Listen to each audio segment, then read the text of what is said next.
Hi guys and assalamu alaikum. Welcome to my new blog post 20. And in this blog post, I'm going to showcase you the flow of project information across the various processes that are being used in managing the project. So let's start.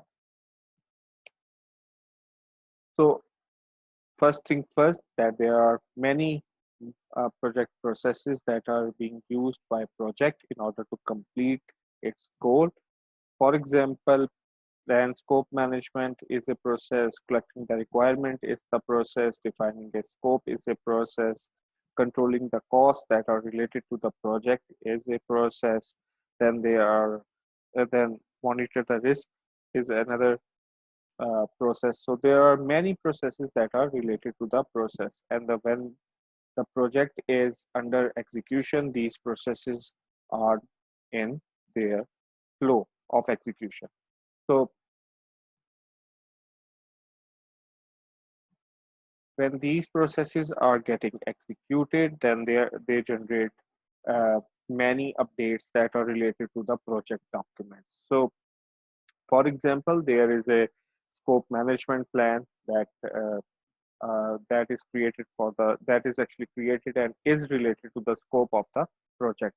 So, if there is during execution, if there is any change in the scope document, it will be related to it will be it is required to be updated, right? So, so during the executing the process, it generates some work performance data. That work performance data is then further fed into controlling processes of the project. These controlling processes basically process that information and generate the work performance information. Now, here you need to understand that the data is basically a raw information, whereas work performance information is basically an information which is kind of like an understandable information related to the project. That work performance information goes to overall project control. It could be your PMO. That overall project control board basically analyze that information, dissect that information, and generate work performance reports. These work performance reports are required to be communicated. So using the various project communication methodologies, that information is provided to the team members and stakeholders that are related to the project, that are actually related to the project. Now, this information is also provided to the project change control. Here, I mean work performance report. Now, why do we need that? Like during the execution of the project, there might be some kind of like cost changes that are required, scope changes that are required to be done, schedule changes that are required to be done, or like some kind of risks that are identified. And now you need to work according to those new circumstances, right? So the project change control board, that information is actually fed into project change control as a request, and then that project change control board actually feed that information into the project processes as per their new requirement. That information also goes to the project communication board or the project communication methodologies that project is following in order to update the team members and stakeholders. Now, this whole loop continues until the project is succeeded or it is failed. So I hope so that you have understood the project data information and its related report flow. Now moving towards our start question. So the question for the today is, work performance data is an input for, first option is controlling processes, second option is project control, third option is project process, and fourth option is stakeholder. Now don't forget to answer the correct option or your answer in the comment section of this video. And thank you for viewing this blog post. Please do not forget to like, subscribe, and share this channel. And as always, please spread the knowledge. Thank you. Hi guys and assalamu alaikum, and in today's blog post I'm going to discuss about the importance of project management. So let's start. So first question first is why it is so important, like why the project management is so much important in today's world. So as you know that project management is the application of knowledge, skills, tools and techniques to project activities in order to meet the project requirements. There are many requirements and they need to be met very effectively. So there are many project activities that are involved in order to fulfill those project requirements.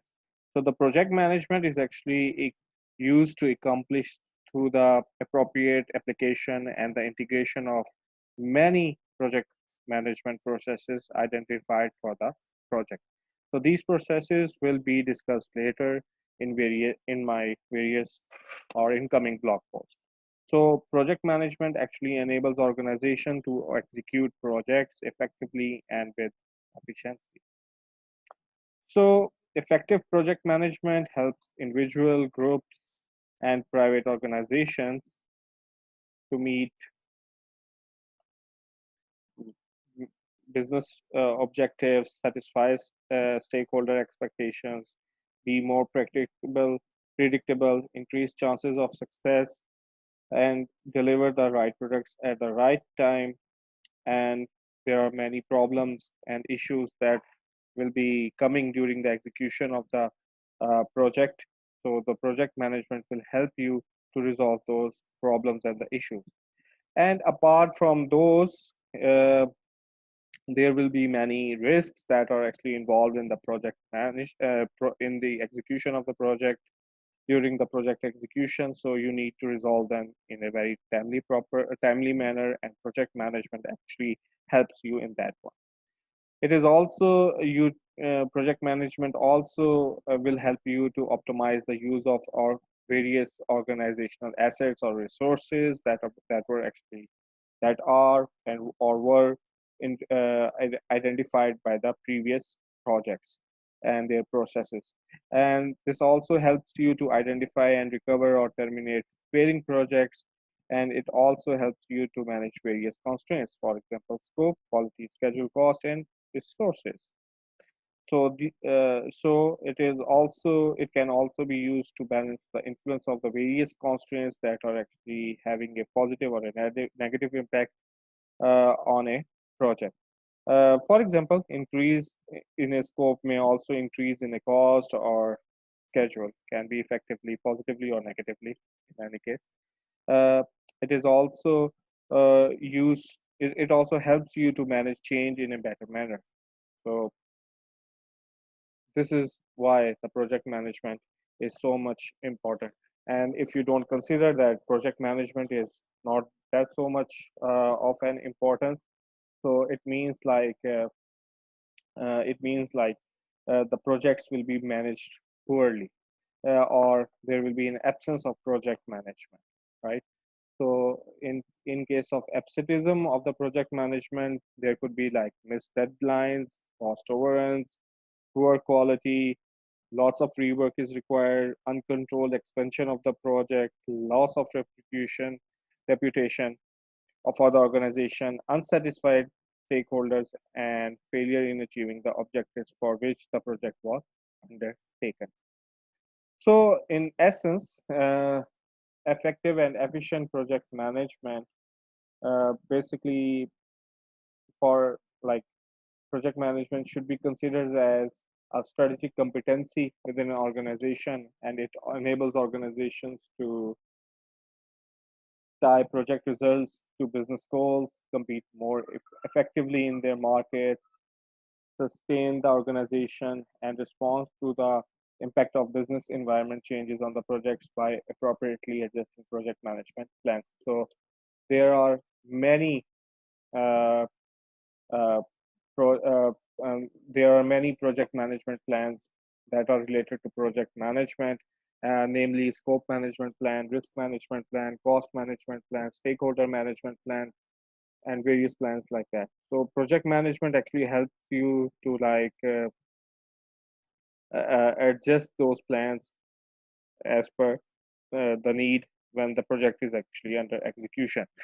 So projects are basically a key way to create value and benefits in an organization. And in today's business environment, organizational leaders or project managers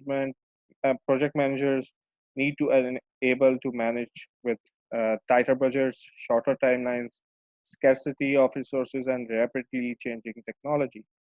The business environment is very dynamic indeed, with an accelerating rate of change. And to remain competitive in a world economy, companies are actually embracing project management to consistently deliver the business value, which is very important indeed.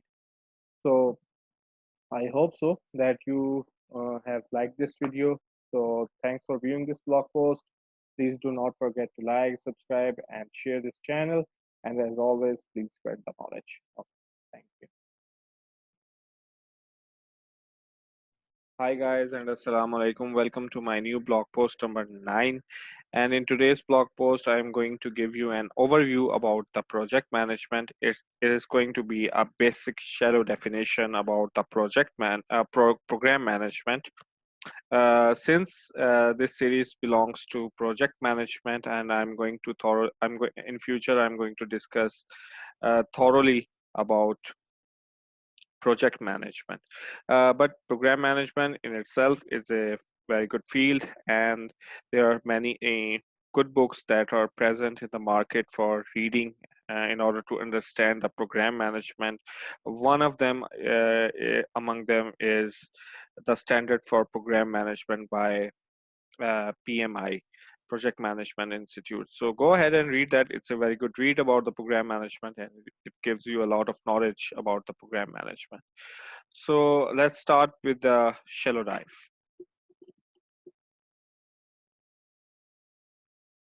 So what is basically program management? So program management is actually defined as the application of knowledge, various skills, many principles to the program to achieve the program objectives and to obtain benefits and control not available by just managing the program components individually. A program component refers to projects and other programs within a program.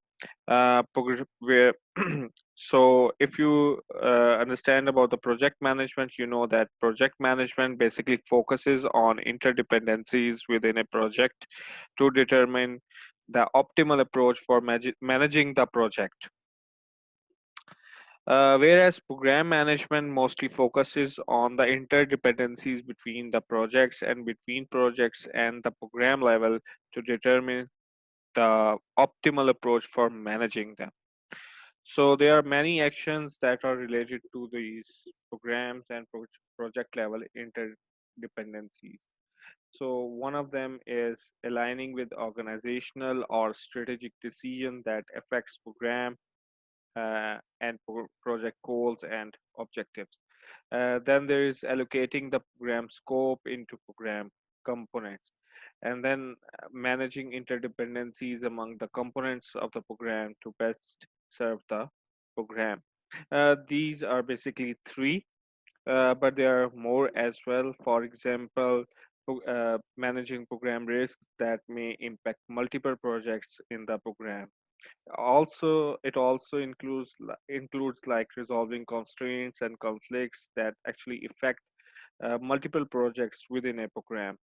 Also, resolving the issues between component projects and the program level.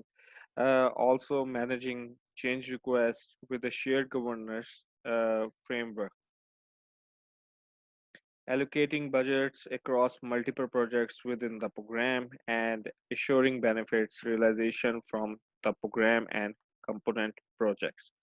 As an example of a program, just think about building a new communication satellite system with the projects for design and construction, the satellite and the ground stations, and the launch of the satellite and the integration of the system. So In this example, like building a new communication satellite system is basically a program which is composed of multiple projects, like for designing, construction of the satellite, construction of the ground station, and the project for launching the satellite, and integration of the whole system into one. So this is the basic definition, a shallow definition about the program management. So I hope so you like this blog, uh, and thank you for viewing this blog post. Please do not forget to like, subscribe, and share this channel. And as always, please spread the knowledge. Thank you. Hi guys, and assalamu alaikum. Welcome to my new blog post number 10. And in today's blog post, I'm going to discuss about the portfolio management, but it is also going to become a very shallow dive about the portfolio management. Portfolio management in itself is a very good field to study about, and to further study, you may go for uh, reading the Standard for Portfolio Management by PMI. So let's start with the shallow definition of portfolio management. So what actually is portfolio management? So basically it is defined as projects, various programs, subsidiary portfolios, and operations that are managed as a group to achieve strategic objectives. Uh, Basically, it is a centralized management of one or more portfolios to achieve a higher strategic objective of an organization. The programs or projects of the portfolio may not necessarily be interdependent or directly related.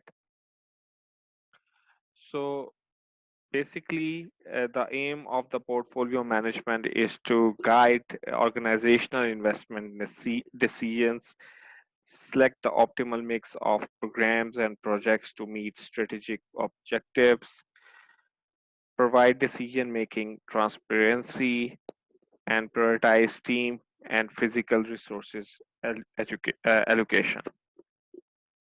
Further, we can say like it increase the likelihood of realizing the desired return on investment, as well as centralize the management of aggregate risk profile of all components.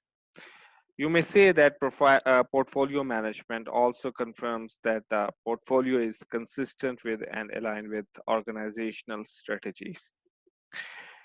So, maximizing the value of portfolio requires careful examination of the components that comprise the portfolio. And components are basically prioritized so that those contributing the most to organization's strategic objectives have the required financial team and physical resources.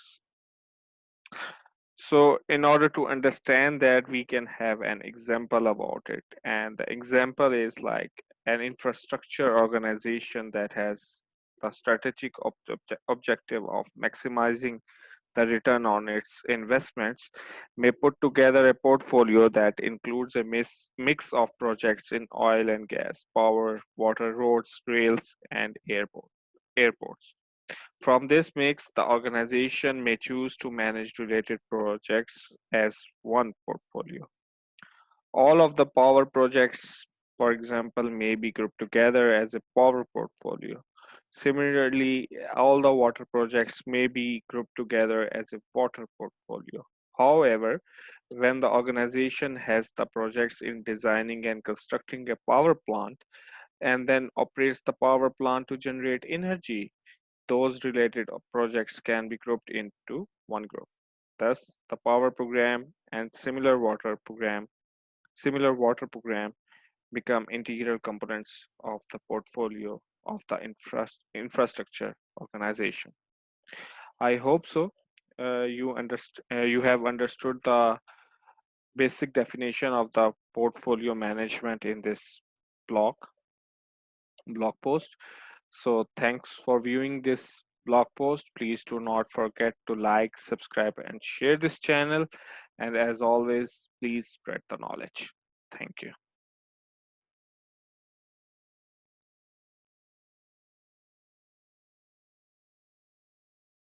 Hi guys, this is Yasif Fazal. Welcome to my new blog post number 7. In today's topic, I'm going to discuss about the relationship of project, program, portfolio, and operations management. This will be an overview, and there will be continuation of more blogs related to this topic. So let's start. Okay, so I'm just going to give you an overview based on this diagram. So since we know that using project management processes, tools, and techniques puts in place a sound foundation for organizations to achieve their goals and objectives. And a project may be managed in three separate scenarios. For example, as a standalone project, which can be outside of a portfolio or a program, within a program or within a portfolio. Project managers interact with portfolio and program managers when a project is within a program or within a portfolio. For example, multiple projects.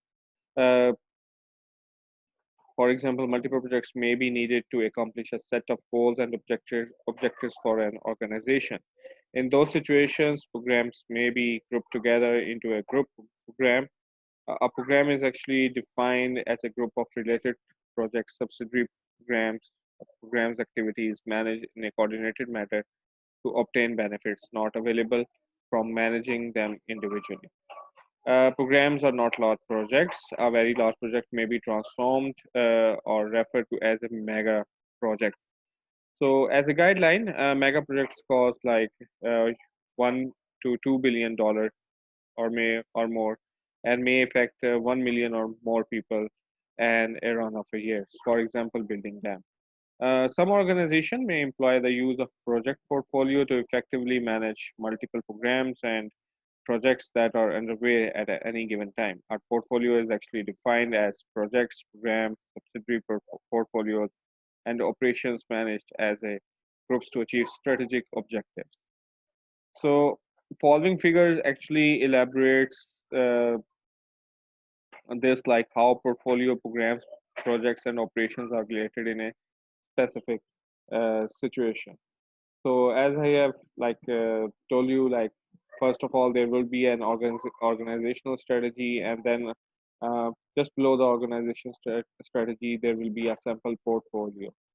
That portfolio may compose of like multiple sub portfolios or programs, or under that same portfolio, there would be more projects as well.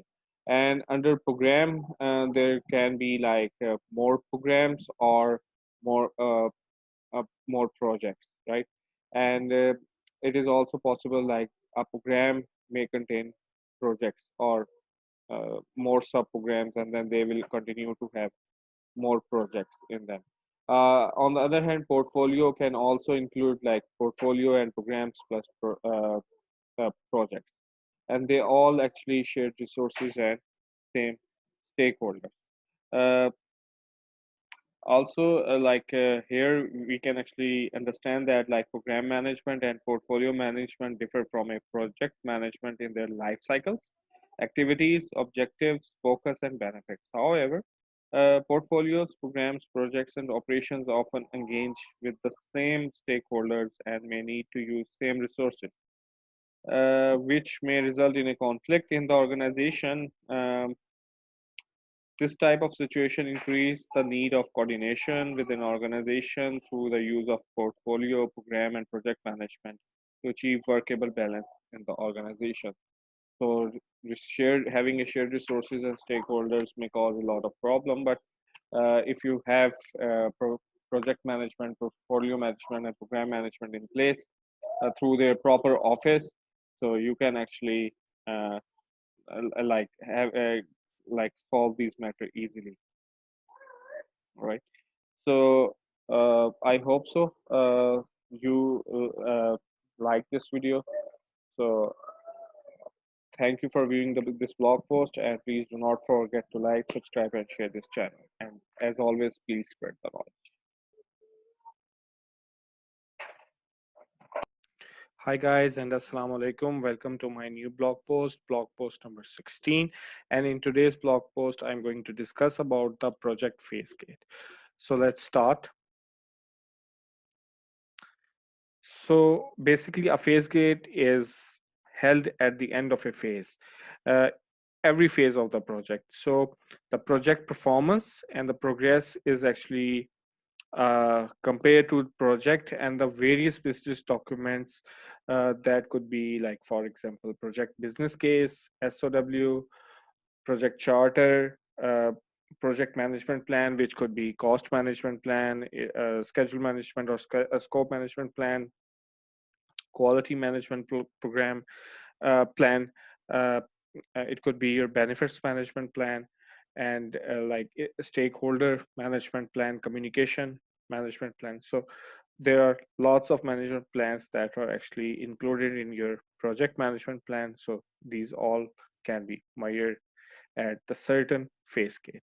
So once the phase gate meeting is completed, uh, it it is concluded with a decision with respect to the project, and that could be like continue to the next phase, continue to the next phase with certain kind of modifications, and the project, either to kill it or like kill it as a failure or kill it as a success, uh, or a decision to remain in a certain phase or repeat the certain phase but not as a whole, only some elements of it. So depending on the organization, industry, or the type of work, phase gates may be referred to by the terms such as phase reviews, stage gate, kill point, and phase entrance or phase exit. Organizations may use these reviews to examine other pertinent items, uh, for example, product related documents or certain models. So let's go towards our star question topic, which is actually related to the phase gate. And here's the question: being a project manager of a construction company, your quality team has tested the quality of a cement and has shared the results in stage gate meeting. Bear in mind that the results are not okay.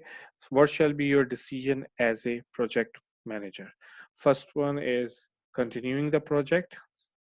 Number two is end the project, remain in the phase, or repeat the phase. Please do not forget to answer the question in the comments section of this video.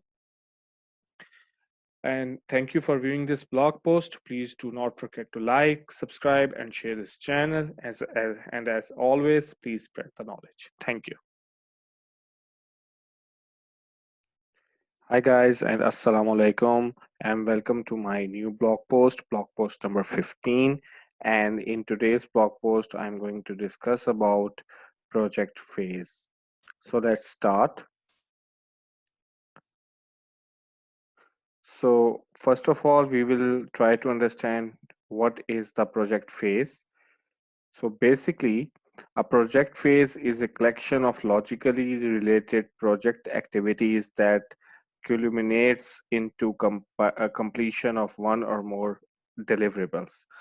So the phases in a life cycle can be described by a variety of attributes, and these attributes may be measurable and unique to a specific phase. So these attributes may include um, name. Could be like, for example, phase A, phase B, phase one, phase two, proposal phase, ending phase, starting phase, middle phase, something like that. Then there is a number, for example, three phase. There are three phases in the project, five phases in the project, six, and something like that. Then there could be a duration. Duration might be like for like 1 week, 1 month, 1 year, 8 months, something like that. Like for example, in Scrum, which is actually an agile technique, in that we normally follow a sprint of 2 weeks. So this is like a duration. And there could be resource requirements, for example, number of peoples that are going to be in team, buildings, equipment, various kind of resources that are required for the project. Then there can be entrance criteria for a project to move into that phase. For example, specified approvals that are required to be documented, some certain documents like, for example, contracts that are required to be signed or sign in before entering into the project next phase. Then there should be an exit criteria for a project to complete a phase. And it again involves various document approvals, completed documents, completed deliverables, and things like that.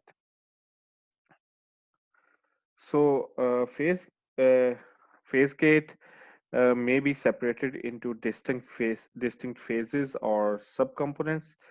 These phases or subcomponents are generally given names that indicate the type of work done in that phase.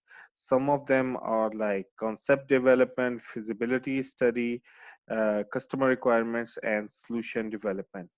Apart from that, you can also include design, prototype, building, testing, transitioning, commissioning, different kind of like milestones review, and various lessons learned that are uh, learned during the project phase. These could be good or bad depending upon the uh, project that we are continuing with. Okay, the project phases may be established based on various factors, including but not limited to various kind of management needs, stakeholder needs, uh, as per the nature of the project. Then there could be unique characteristics of an organization or technology. Then there could be project elements, including, for example, technology, engineering, IT, infrastructure, businesses, processes, or legal department.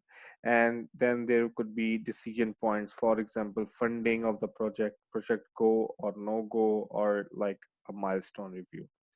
So if you use multiple phases in a project, it may provide better insight to managing the project. It also provide an opportunity to assess the project performance and take necessary corrective or preventive actions in upcoming phases. So a key component used with for project phases is the phase review, and this is also known as phase gate. So we will discuss this in our next blog post. So coming towards our star question, today's star question is: a project phase is actually ended, and among them, which are the options are not the project phase. So first one is concept development, second one is design, third one is build, and then fourth one is name. So there's a hint for you as well. You can actually re-listen this recording and you will get the answer. Uh, Please do not forget to answer the question in comments. And thanks for viewing this blog post. Please do not forget to like, subscribe, and share this channel. And as always, please spread the knowledge. Thank you.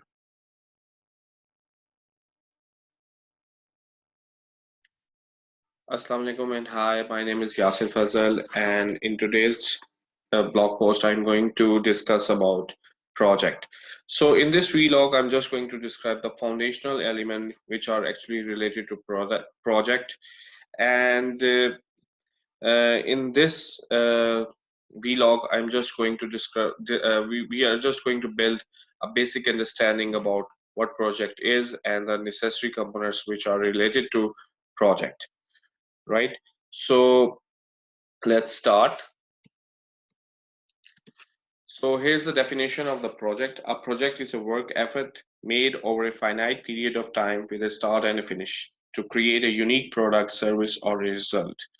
Because a project has a start and a finish, it is also called a temporary effort or endeavor.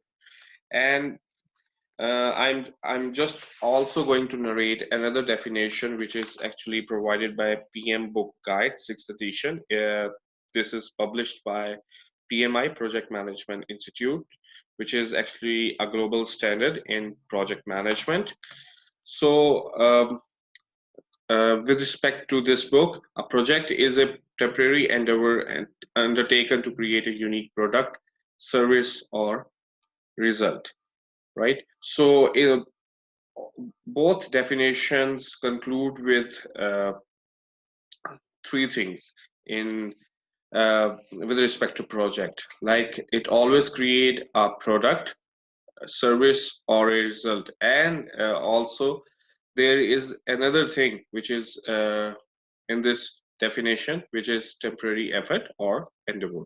So by term temporary means it will always have like some kind of like start date or finish date, or some kind of like starting point and finishing point. So let us understand this definition with respect to a practical example. So let us assume like we need to construct this stadium. So whenever, so basically this is an idea, and this idea is pitched towards like some towards investors, and they agreed to build or construct this stadium. So they actually started planning, and the day when they actually started the planning, it means their start date, the project start date is actually started. And the day when they actually build they actually stopped constructing the stadium, and they say like the stadium is now complete and it is ready to use. That day will be called like the end point, or the finishing date, or the project ending date, right? So at the end of this project, we will get a stadium building, which will be a product. So by definition, this will be the product. The stadium will be the end product of the project, right? So once stadium is in operational form, then it will be a service. Like stadiums always will be used for playing games, right? Like in a stadium, I can play cricket or baseball, hockey. Uh, obviously, the type of the stadium varies with respect to the game. But just consider this as a general example. So whenever the stadium will be utilized, uh, it will be in service. So it will be in some kind of like operational form. So uh, the product, whenever the product will it goes into the production, it will be utilized as service. So at the end, there will be lots of knowledge is created during building process and when it comes into the service. So that documentation, the things, the knowledge that is actually gained from the product or the service will be taken as result. You can also consider like if there is some kind of research project going on. So at the end of the research project, you will get some research documents, right, about the project. So I am hopeful that you guys will like this video, and uh, please do subscribe my channel, like my video, and please share. Thank you so much. Hi and Assalamu alaikum. Welcome to my new blog post 55. And in this blog post, I'm going to discuss about the leadership skills that are required for a project manager. So let's start. So basically, when we talk about leadership skills, basically these skills involve the ability to guide, motivate, and direct a team. These skills may include demonstrating essential capabilities such as negotiations, resilience, communication, problem solving, uh, many types of critical thinking, and interpersonal skills. Projects are becoming increasingly more complicated with more and more businesses executing their strategy through projects. Project management is actually more than just working with numbers, various templates, charts, graphs, and computing systems. Hence, we can say that like a common denominator in all projects is basically people, and people can be counted, but they are not basically numbers.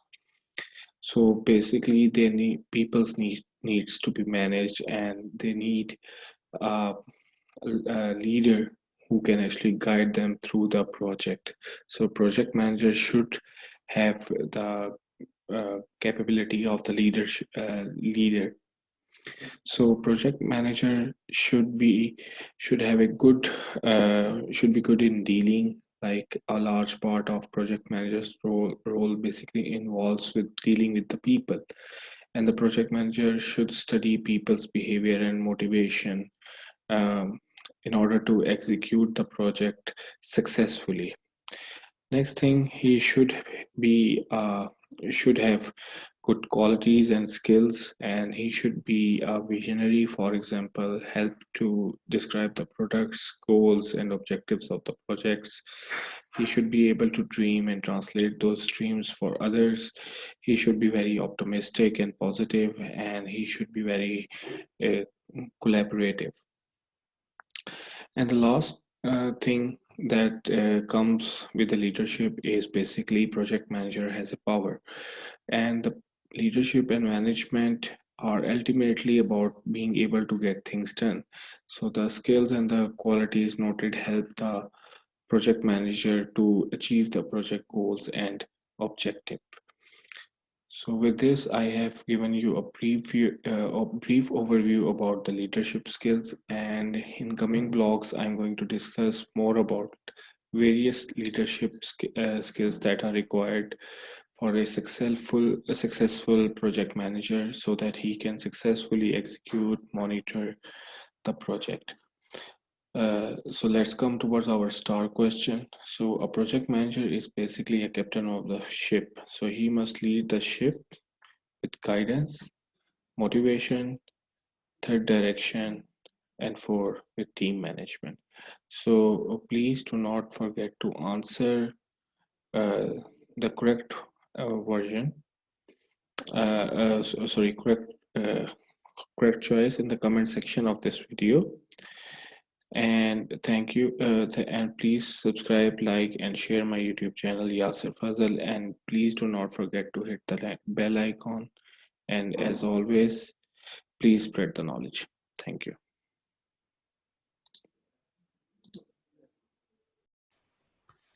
Hi guys, my name is Yasir Fazal, and in today's project management knowledge broadcast, I'm going to discuss about the temporary nature of the projects. So let's start. So as you know that the temporary nature of the project indicates that a project has a definite beginning and an ending point. Temporary doesn't mean that the project has a short duration. It does mean like it could have a very long duration, but it will always have a beginning and an ending point.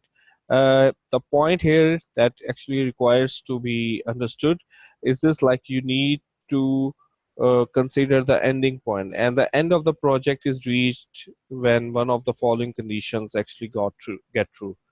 So let's see what they are. The project objectives have been achieved, like what were the project is achieved with respect to the requirements that are actually provided by the market or the clients or the users, and you actually successfully achieve that uh, a set of requirements, and in the end you actually completed the project with respect to those requirements. This is actually one of the examples. You can take it. Another one is like the objectives will not or cannot be met. It could be, there will be numerous reasons for this one. It could be anything. Let's see what they are. Funding is exhausted or no longer available for allocation to the project for certain reasons. The management decides like they can't fund the project in favor of another project. It could be possible. It is also possible like the expenses of the project are too high, and at the end of the project, the management foresees like the revenue that will be generated from the completion of after the completion of the project will not be will not achieve break even. So they exhausted the funding. They they don't fund it anymore. The need of the for the project no longer exists. Like for example, like you are actually building some kind of a house for someone, and at the end of the day, the person comes to you and he says like, hey look, I really don't want to have this house right now because the uh, uh, need is no more there. So the need of the project no longer exist in this case.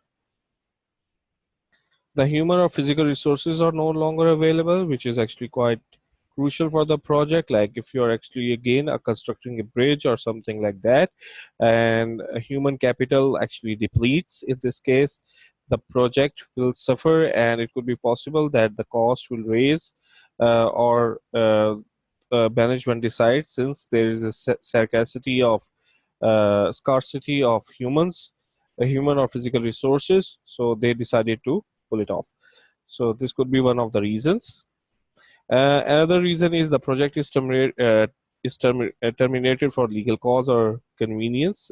For example, in certain country, for you are developing a certain project, and due to the legal issues, you can't actually you can't actually continue with the project. So this could be one of those.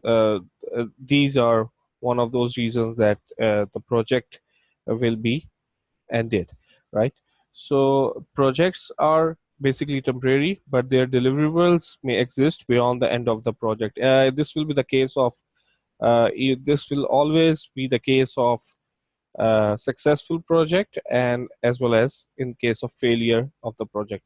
So projects may produce deliverables of a social, economic, material, or environmental nature. For example, a project to build a national monument will create a deliverable expected to last for century. So I am hopeful that you will understand now about the temporary nature of the projects, and please do like my video.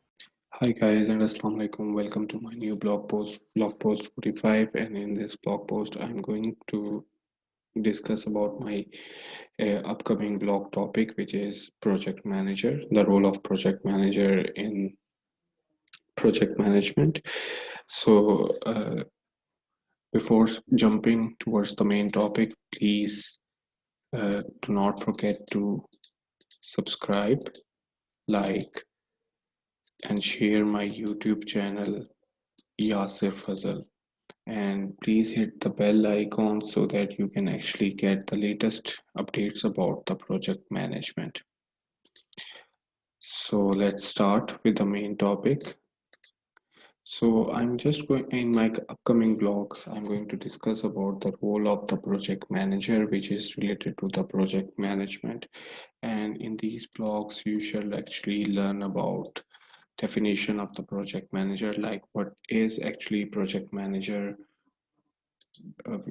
what kind of influence he actually puts on his stakeholders, and the competencies that are required to become the project manager, or the project manager should have, uh, and various kind of integrations that he actually required to uh, do when he is actually conducting a project management.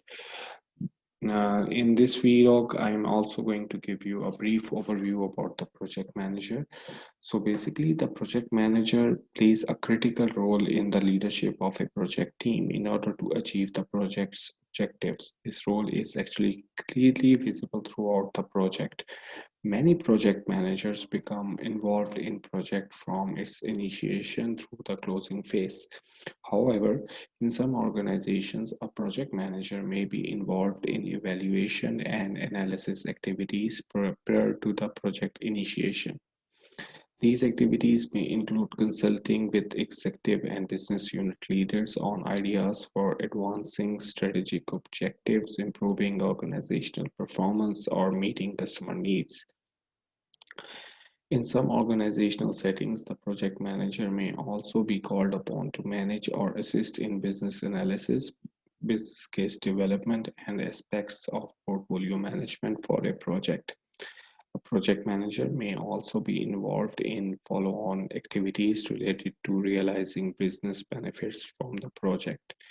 The role of project manager may vary from organization to organization. Ultimately, the project management role is tailored to fit the organization in the same way that the project management processes that we have discussed in previous uh, vlogs and shall be discussed more in detail in coming vlogs are tailored to fit the project. So this is about a brief overview about the project manager, and in future blogs I'm going to discuss more about project management and its related activities. So again, please do not forget to like, subscribe, and share my channel, and as always, please spread the knowledge. Thank you. Hi guys, and assalamu alaikum. Welcome to my new blog post 49. And in this blog post, I'm going to discuss about the sphere of influence of project manager within the organization. So before starting the blog, please do not forget to subscribe, like, and share my YouTube channel Yasir Fazal. And please do not forget to hit the bell icon so you should get the latest uploaded video. So let's start with the topic. So our topic is sphere of influence of project manager within the organization. So basically, the project manager proactively interacts with other project managers, other independent projects, uh, or projects that are part of the same program may impact a project due to demands on the same resources, priorities of funding, receipt or distribution of deliverables, and alignment of project goals and objectives with those of the organization. So interacting with other project managers helps to create positive influence for fulfilling the various needs of the project. These needs may be in the form of human, technical, or financial resources and deliverables required by the team for project completion.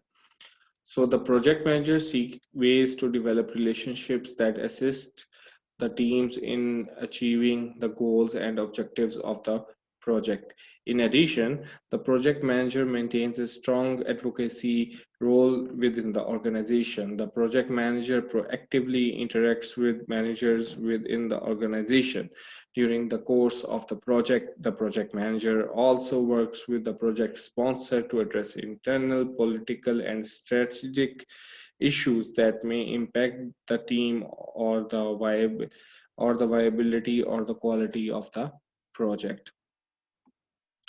So the project manager may work towards increasing the project management competency and capability within the organization as a whole and involved in both tacit and explicit knowledge transfer or integration initiatives. So the project manager also works to demonstrate demonstrate the value of project manager, increase acceptance of project management in the organization, and advance the efficiency of the PMO when one exists within the organization. So basically, depending on the organizational structure, a project manager may report to a functional manager. In other cases, a project manager may be or one of several project managers who report to a PMO or portfolio or a project program manager who is ultimately responsible for one or more organization-wide projects. The project manager works closely with all relevant managers to achieve project objectives and to ensure project management plan aligns with the portfolio or program plan. The project manager also worked closely in collaboration with other roles such as organizational managers, subject matter experts, and those involved with business analysis. In some situations, the project manager may be an external consultant placed in temporary management role. So this is all about the project manager's sphere of influence within the organization. And please keep in mind that project manager has medium level of authority within the organization. So coming towards our star question. So the star question is, the project manager also works closely and in collaboration with other roles such as organizational manager, subject matter experts, business analyst, and fourth one is all of the above. So please do not forget the answer of this question in the comment section of this video, and answer lies within this video, so you might need to see this video again and again. So as always, please subscribe and like and share my YouTube channel, and as always, please spread the knowledge. Thank you.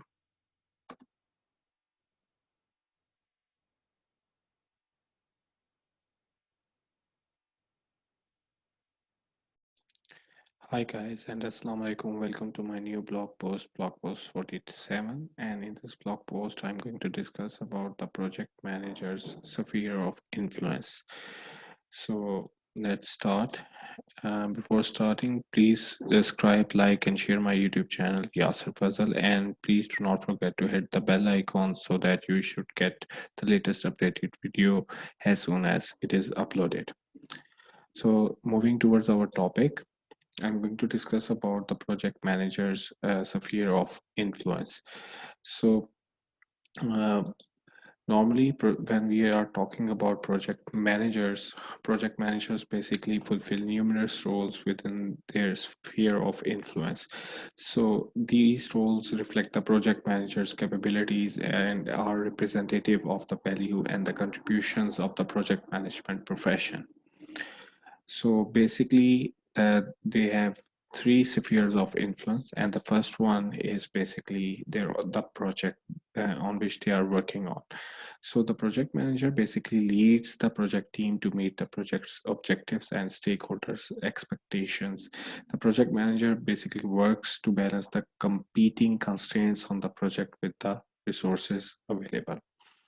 And the next sphere of and this is the most and this is where the project manager have the most influence on his team as well. Next sphere of influence is basically related to the organization. Project manager basically have medium level of authority in this sphere, and basically the project manager proactively interacts with other project managers, other independent projects, or projects that are part of the same program but may impact a project due to, but not limited to, the following, like demands on the same resources, priorities of the funding, receipt or distribution of deliverables, and alignment of project goals and objectives with those of the organizations. Third sphere of influence is basically related to the industry, and this is where the project manager have a very low sphere of influence. It is related to stakeholders, suppliers, customers, and end users, and basically the project manager stay informed about the current industry trends. The project manager takes this information and sees how it may impact or apply to the current projects. These trends includes like product and technology development, new and changing market niches, standards like project management, quality management, information security management, technical support tools, economic forces, influences affecting the project management, and many more. I will discuss these three influences in detail in my further blogs, uh, which are related to the project, the organization, and the industry. So this is this is a little bit of a overview about the project manager's influence. Now, coming towards our star question, project manager has a medium level of influence on number one, stakeholder and project team. Number two, sponsors and resources managers, PMO and steering committee. And fourth one is customer and end user. Please do not forget to answer the question of this video in comment section of this video. And the answer lies within this video, so you need to see this video repetitively so you can get the answer. And as always, please spread the knowledge. Thank you.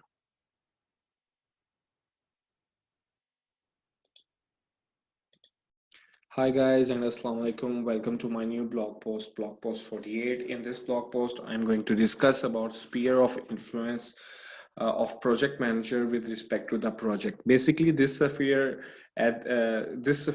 of influence contains the maximum power that is provided to the project manager. So project manager has maximum level of of influence in this circle.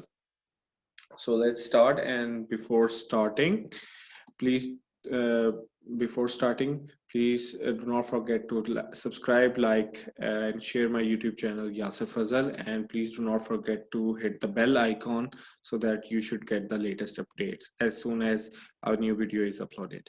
So let's start with the topic. So with respect to the project, basically the project manager leads the project team to meet the project's objectives and stakeholder expectations. The project manager works to balance the competing constraints on the project with the resources available. The project manager also performs communication roles between the project sponsor, team members, and other stakeholders. This includes providing direction and presenting the vision of success for the project. The project manager use basically soft skills, for example, interpersonal skills and the ability to manage people, to balance the conflicting and competing goals of the project stakeholders in order to achieve consensus. In this context, consensus means that the relevant stakeholders support the project decisions and actions, even when there is not 100% agreement.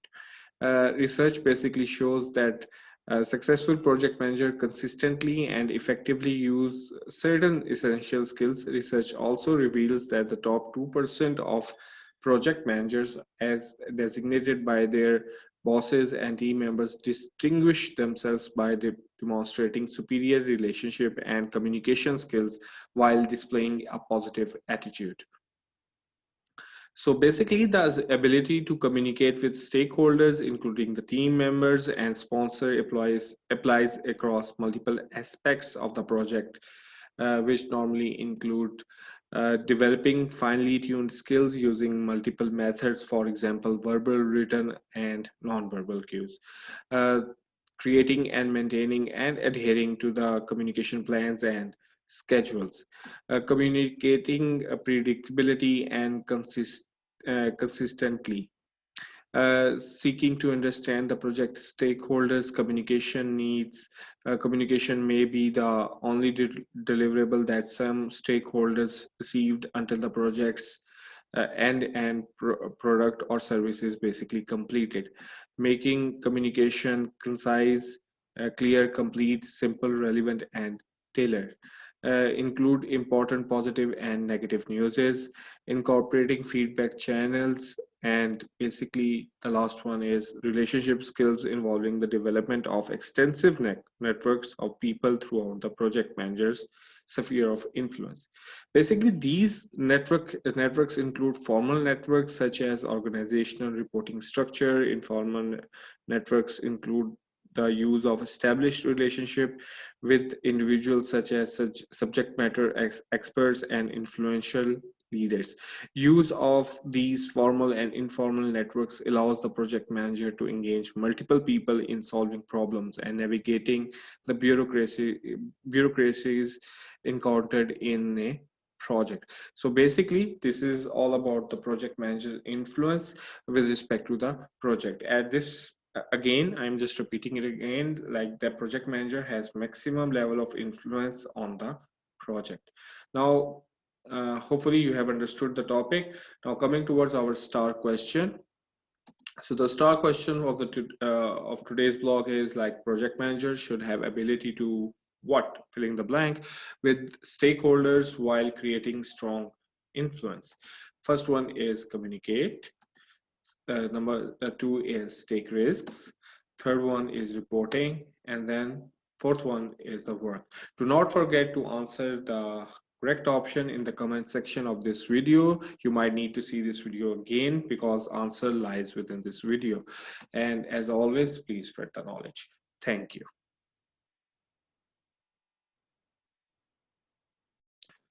Hi guys, and assalamu alaikum. Welcome to my new blog post 50. And in this blog post, I'm going to discuss about the project manager's sphere of influence with respect to the industry. At this level, the sphere of influence of the project manager is quite low, or you can say it's nothing at all. Project manager normally observes the industry and uh, create and develop those kind of strategies which are required to the project, and they are actually being influenced by the industry standards. So let's start to look into this blog in more detail. So actually the project manager needs to stay informed about the current industry trends, so and the standards. So he need to look upon like what is going on in the industry at the very moment. So the project manager normally takes this information and process that information, and he actually process that after processing that information, he need to analyze that, and he need to find out the impacts and imply those impact and after making a strategy, he need to imply those strategies or the results on the current projects. For example, there is a change in the dollar rate. So there are various trends that are going into the market, and some of them are like product and technology development. There are many niches that are new, and they are continuously changing with this. uh, there are various standards in the market, for example, project management, quality management, information security management. There are lots of technical support tools that are available in the market, in the industry, and they are required by the project. So he needs to look into those support tools for his team in order to fulfill the project needs. Economic forces that impact the immediate project. For example, there could be a change in the dollar rate, or there is some kind of embargo posed upon some kind of uh, uh, mm, country which may impact the project. Uh, there are various influences affecting the project management discipline. For example, there is any change in the government policy with respect to taxation, and that has a directly impact on the project. Various process improvement and sustainability strategies which are actually outside the project, but they may impact the project. So I hope so you have understood the concept about the industry. So let's start with our start question now. So a project manager has a low or limited influence on what kind of a factor? So the first option is organizational manager. Second option is PMO. Third option is project team. And fourth option is market trends. So answer lies within this video. So you need to see this video again and again in order to find the correct answer. And please do not forget to post the answer of this video or this question in the comment section of this video. So as always, I would say like you need to subscribe, like, and share my YouTube channel Yasir Fazal, and please do not forget to hit the bell icon so that you just get the whole information. You should get the latest video as soon as possible. As soon as it is uploaded, and as always, please spread the knowledge. Thank you.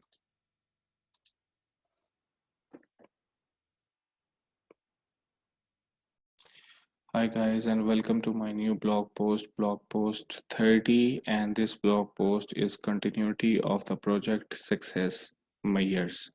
So let's start. So when we talk about more success measures, we need to understand that project success may include additional criteria linked to the organizational strategy and to the delivery of business results.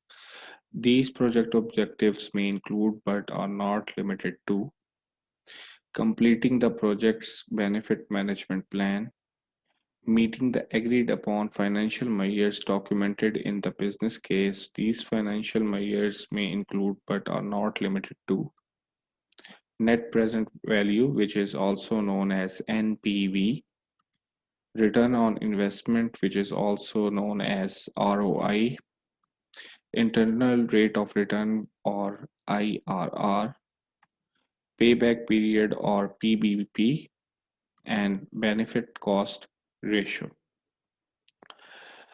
So further success measures are business case objectives, which are actually non-financial and we need to meet them. Completing movement of an organization from its current state to the desired future state. Fulfilling contract terms and conditions. Meeting organizational strategy, goals, and objectives. Achieving various stakeholders' satisfaction goals. Acceptable customer and user adoption. Integration of deliverables into the organization operating environment. Achieving agreed upon quality of the delivery. Meeting governance criteria and achieving other agreed upon success measures or criteria, for example, process thought. So we need to understand that the project team needs to be able to assess the project situation, balance the demands, and maintain proactive communication with stakeholders in order to deliver a successful project. When the business alignment for a project is constant, the chance of project success greatly increase because the project remains aligned with the strategic direction of the organization. It is possible for a project to be successful from a scope, schedule, budget point of view, and to be unsuccessful from a business viewpoint. This can occur when there is a change in the business needs or the market environment before the project is completed. So coming towards our star question, the project team needs to be able to access the what with the stakeholders in order to deliver a successful project. So the option one is project situation, maintain proactive communication and balance the demands. Project situation, balance the demand is option two. Project situation, maintain proactive communication is option three. Number four, balance the demands and maintain proactive communication. So answer lies in the video. So you need to listen the video very carefully and you will get the answer.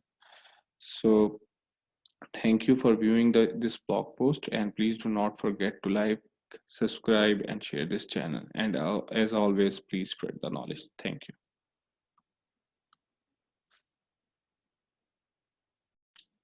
Hi guys, and assalamu alaikum. Welcome to my new blog post 29. In this blog post, I'm going to discuss about project success measures.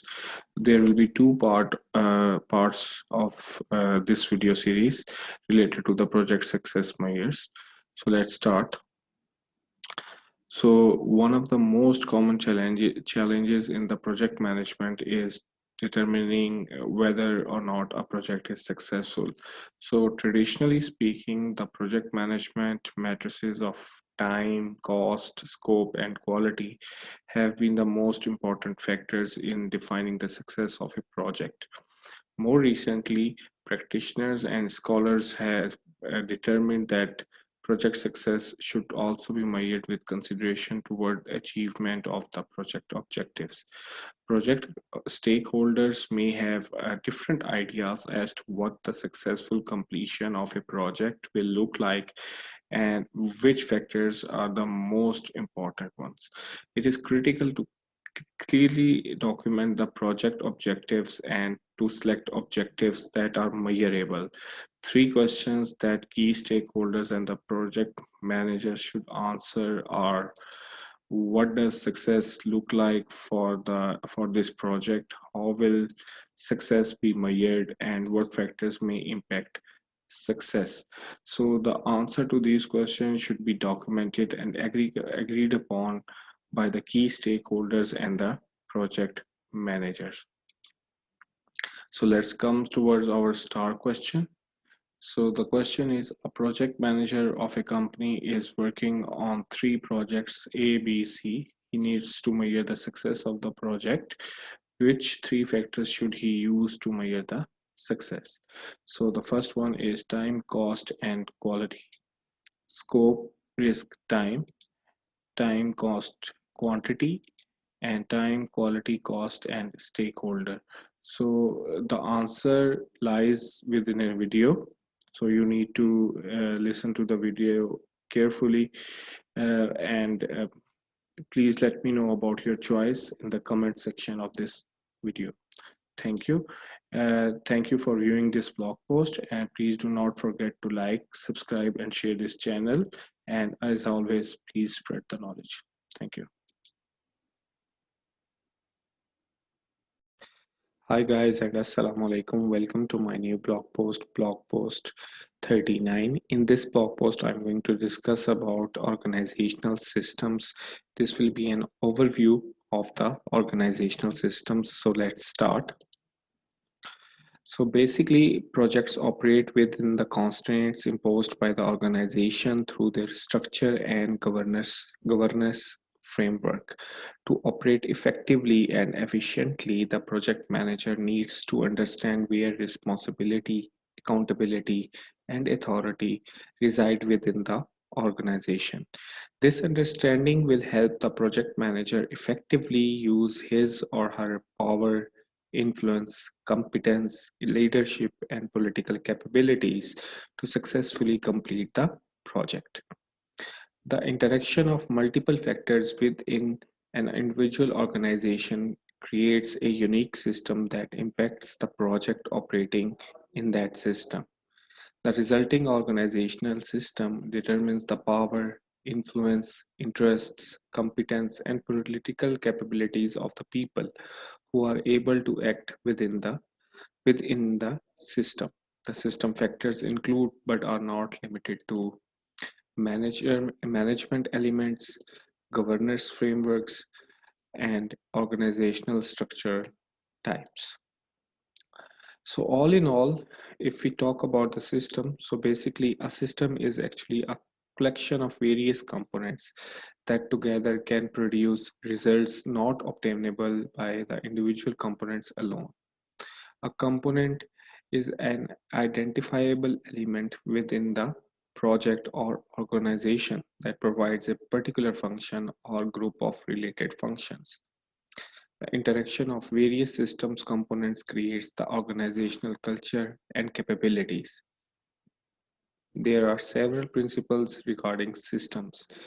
Some of them are systems are basically dynamic. Systems can be optimized. System components can be optimized, but system and their components cannot be optimized at the same time. Systems are nonlinear in responsiveness. Basically, it means a change in the input does not produce a predictable change in the output. So we can say that multiple changes may occur within the system and between the system and its environment. When these changes take place, adaptive behavior occur within the components that in turn add to the system's dynamics.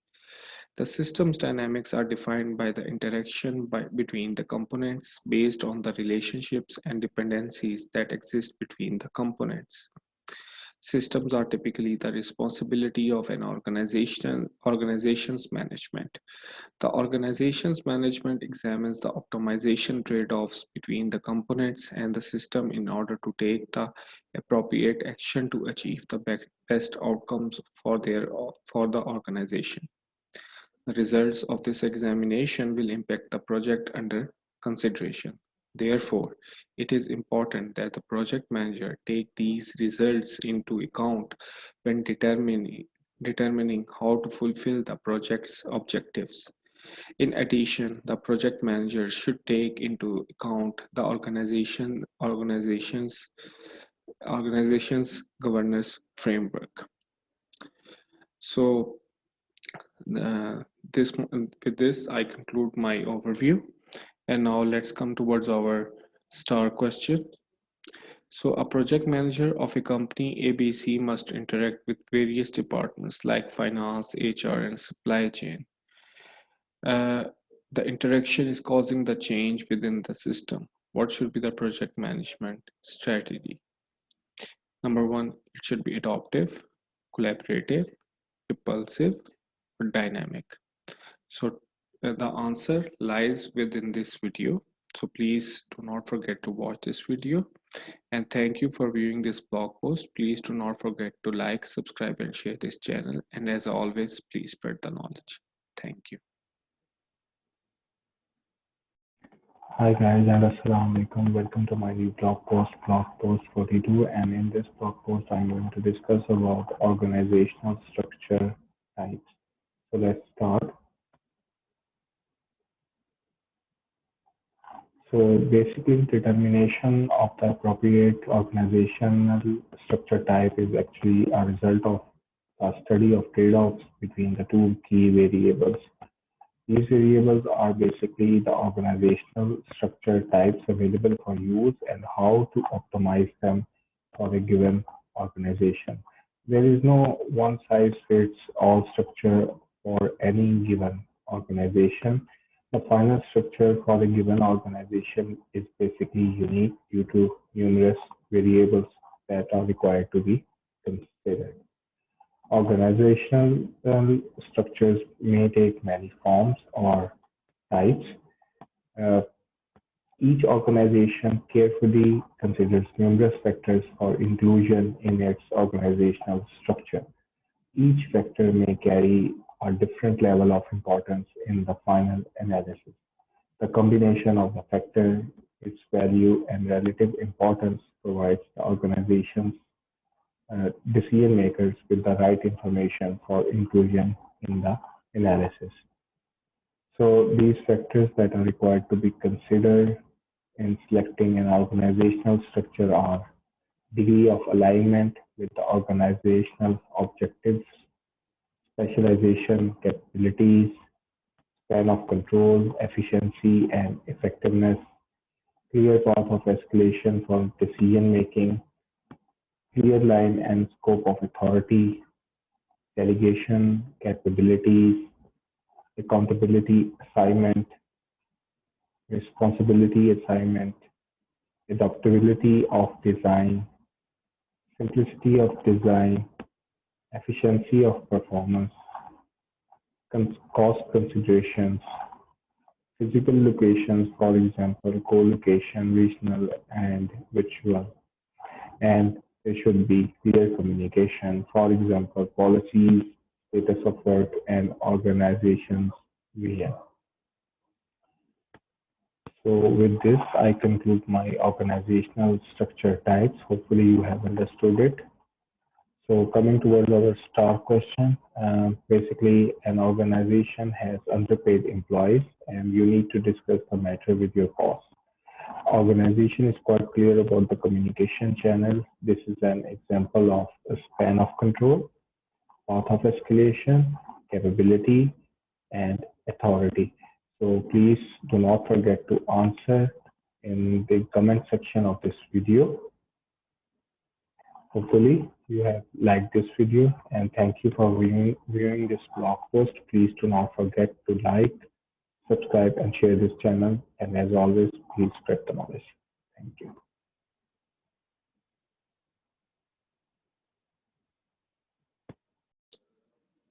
Yeah.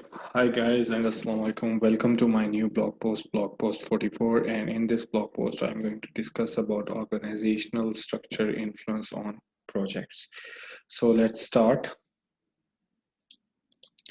So before jumping into the main topic, I really would like to discuss some concepts which are related to the organizational structure types.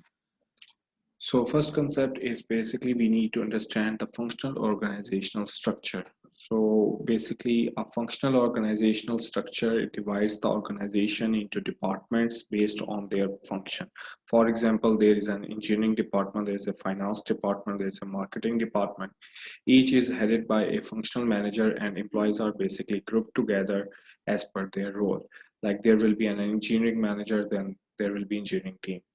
Then the functional managers have experience in the roles they actually supervise. This ensures that employees are using their skills effectively. It helps organizations in achieving their business objectives. So the next one is projectized-based organizational structure. So in project organizations, all activities are basically managed through projects, and basically project managers are in charge and they have the complete authority over their resources. For example, a team may compose of engineers and financial analysts. All team members basically report to them.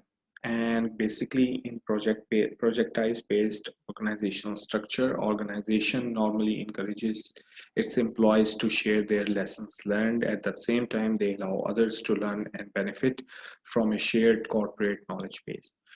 Basically, if projectized based organizations have no functional manager, but still if they do have, their role will be very minimal. Moreover, they won't have any authority. So the projectized structure is basically totally opposite of the functional structure.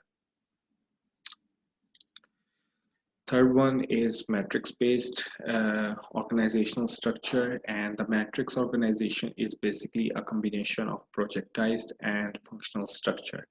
So you can say that in matrix structure, the authority of functional manager basically flows towards downwards, and influence of the project manager flows horizontally. So that is why it is called matrix-based organizational structure. Employees may actually report many managers in a matrix-based organizational structure. For example, let us say that you are an engineer working in a functional department. Your organization gets a project and they need an engineer to assist the project manager. You may be assigned to project for a short period or be called you whenever they will need your services. So you will have two bosses to report to.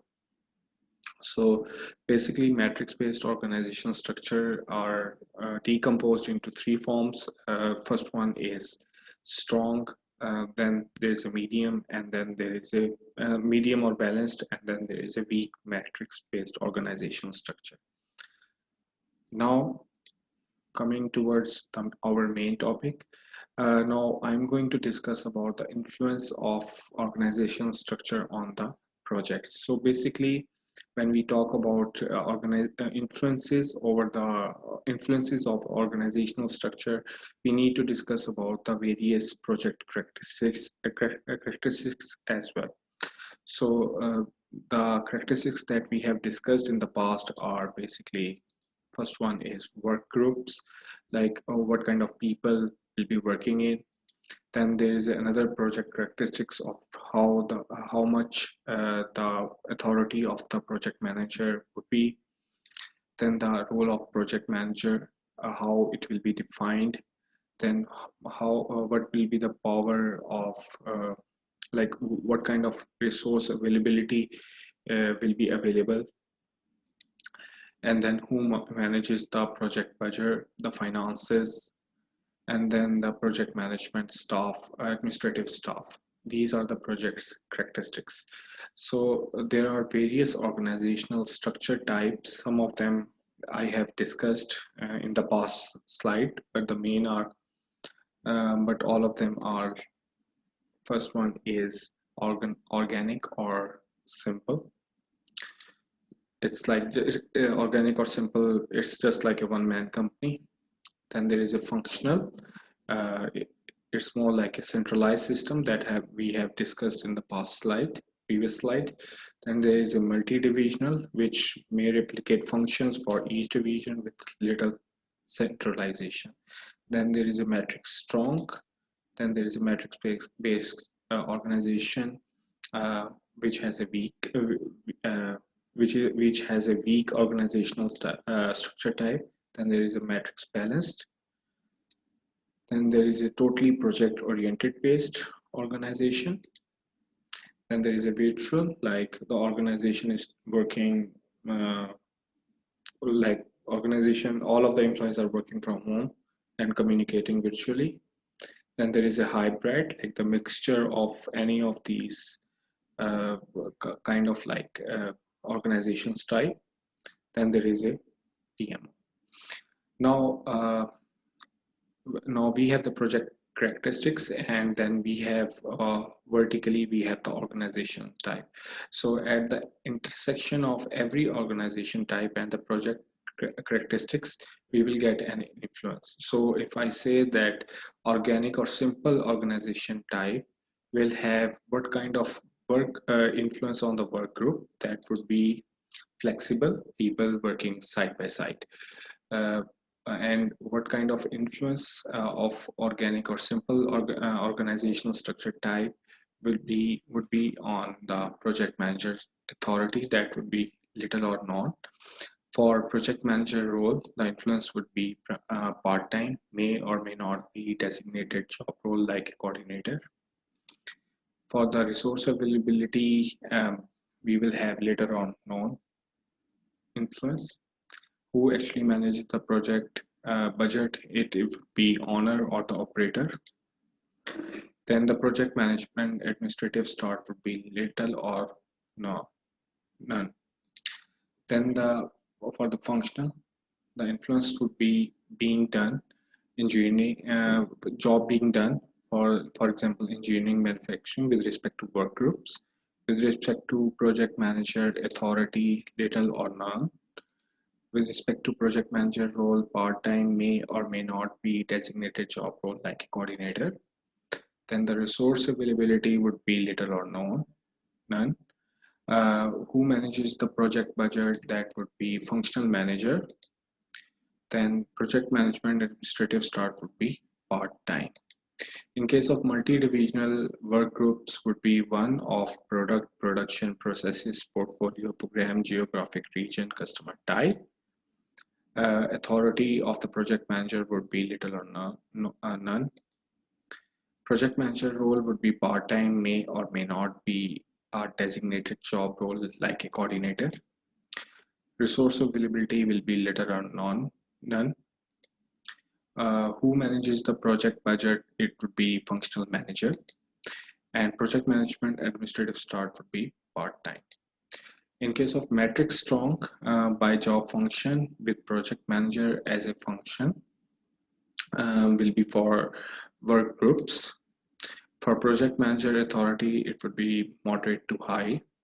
Project manager role would be full-time designated job role. Resource availability shall be moderate to high. And who manages the project budget would be project manager. Project management administrative staff would be full-time. In case of matrix weak, we have a job function, well-defined job function for the work group. Project manager authority would be low. Project manager role will be part-time, may or may not be designated job role like coordinator. Resource availability will be low. Who actually manages the project budget would be functional manager. And project management administrative staff would be part-time. In case of matrix balanced, we will have a job function for the work groups. Project manager authority would be low to moderate. Project manager role would be part-time, may or may not be designated job role like a coordinator. And the resource availability will be low to moderate. Who actually manages the project budget would be mixed. Project management administrative staff would be part-time. In case of pure project-oriented based organization, we will have work groups will be working on a project. Project manager authority will be high to almost total. For project manager role, it will be a full-time designated job role. Resource availability will be high to almost total. In case of who manages the project budget, it would be project manager. And the project management administrative staff will be full-time.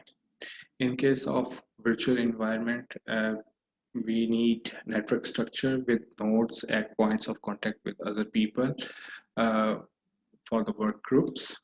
Project manager authority will be low to moderate. Project manager role could be full-time or part-time. Resource availability will be low to moderate. Then who manages the project budget would be mixed. And then administrative staff could be full-time or part-time.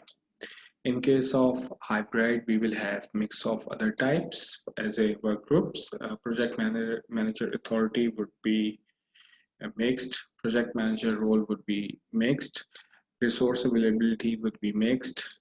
And who manages the project budget would be mixed as well. Then project management administrative staff would be mixed as well.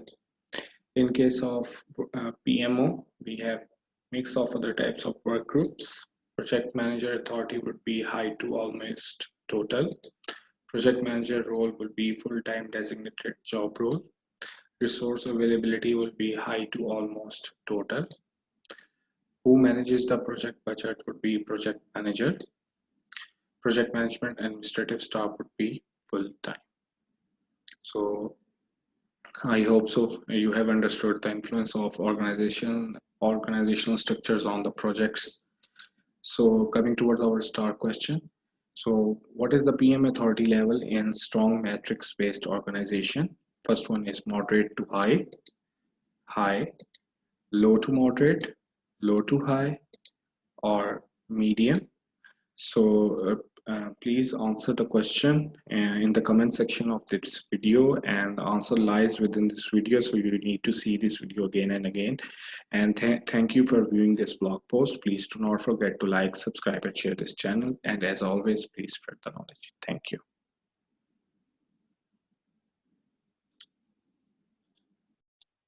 Hi guys, and assalamu alaikum. Welcome to my new blog post 35. In this blog post, I'm going to discuss about organizational process assets. So let's start. So it's going to be a very basic introduction about organizational process assets. So organizational process assets, also known as OPAs, are basically the plans, processes, policies, procedures, and knowledge bases specific to and used by the performing organization. These assets influence the management of the project. OPAs include any artifact, practice, or knowledge from any or all of the performing organizations involved in the project that can be used to execute or govern the project. The OPAs also include the organization's lessons learned from the previous projects and historical information.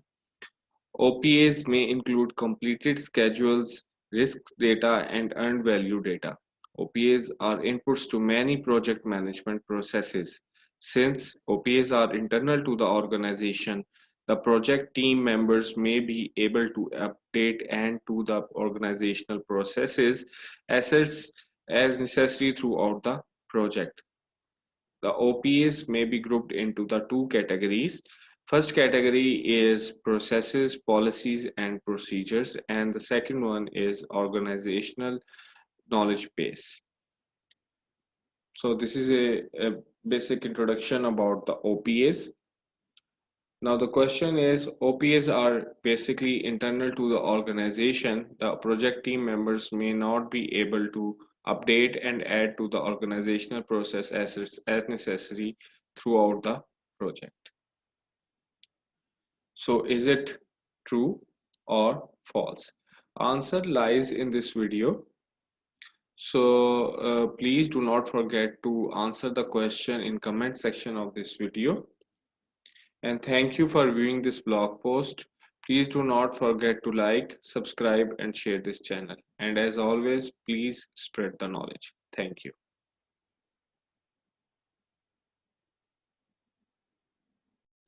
Hi guys, and assalamu alaikum. Welcome to my new blog post 38. In this blog post, I'm going to discuss about organizational process assets with respect to organizational knowledge repositories. So let's start. So basically, the organizational knowledge repositories are used for storing and retrieving information, which includes configuration management knowledge repositories, which actually contain the versions of software and hardware components and baseline of all performing organization standards, policies, and procedures, and any project documents. It also holds financial data repositories containing information such as labor hours, incurred costs, budgets, and any project cost overruns. Then we have historical information and lessons learned knowledge repositories, which actually includes project records and documents, all project closure information and documentation, information regarding both the results of previous project selection decisions and previous project performance information, and information from risk management activities. Then we have issues and defect management data repositories containing the issues and defects, statuses, control information, issue and defect resolution, and action item results. Then we have data repositories for matrices used to collect and make available measurement data on processes and products. Project files from previous projects, for example, scope, cost, schedule, and performance measurement baseline, project calendars, project schedule, network diagram, risk registers, risk reports, and stakeholder registers. So let's come towards our star question. So data repositories for matrices used to collect and make available measurement data on processes and products. So is that statement is true or false? So answer actually lies in this video. So please do not forget to answer the question in comment section of this video. And thank you for viewing this blog post. Please do not forget to like, subscribe, and share this channel. And as always, please spread the knowledge. Thank you.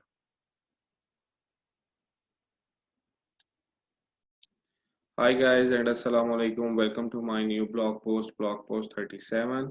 In this blog post, I'm going to discuss OPAs with respect to executing, monitoring, and controlling, and closing processes. So let's start. With respect to executing, monitoring, and controlling, we have OPAs that are defined for change control procedures, which actually includes the steps by which performing organization standards, policies, plans, and procedures, or any project document will be modified, and how any changes will be approved and validated. Then comes the traceability matrices. After that, we have financial control procedures, for example, time reporting, required expenditure and disbursement reviews, accounting codes, and standard contract provisions. Then we have issues and defect management procedures, for example, defining issues and defect controls, identifying and resolving issues and defects, and tracking action items. Then we have resource availability, control, and assignment management. Then we have organizational communication requirements, for example, specific communication technology available, authorized communication media, record retention policies, video conferencing, collaborative tools, and security requirements. Then we have procedures for prioritizing, approving, and issuing work authorizations. Then comes the templates. It includes risk registers, issue log, and change log, or much more. Then there are standardized guidelines, which include work instructions, proposal evaluation criteria, and performance measurement criteria. Then in the end, we have product or service or result verification and validation procedures. Now, with respect to closing, project closure guidelines or requirements for example, final project audits, project evaluation, deliverable acceptance, contract closure, resource reassignment, and knowledge transfer to the production or operations. So let's come towards our star question. A project manager needs to check what is the progress of the project, which OPA should he use, traceability metrics or financial control or change control procedures or project management plan. So answer actually lies in this video. So don't forget to answer the question in the comment section of this video. Thank you for viewing this blog post. Please do not forget to like, subscribe, and share this channel. And as always, please spread the knowledge. Thank you. Hey guys, and assalamu alaikum. Welcome to my new blog post 41. And in this blog post, I'm going to discuss about management elements. So let's start. So what are basically management elements?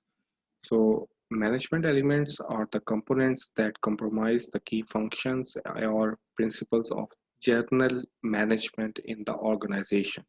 The general management elements are basically allocated within the organization according to its governance frameworks and the organizational structural type that is actually selected.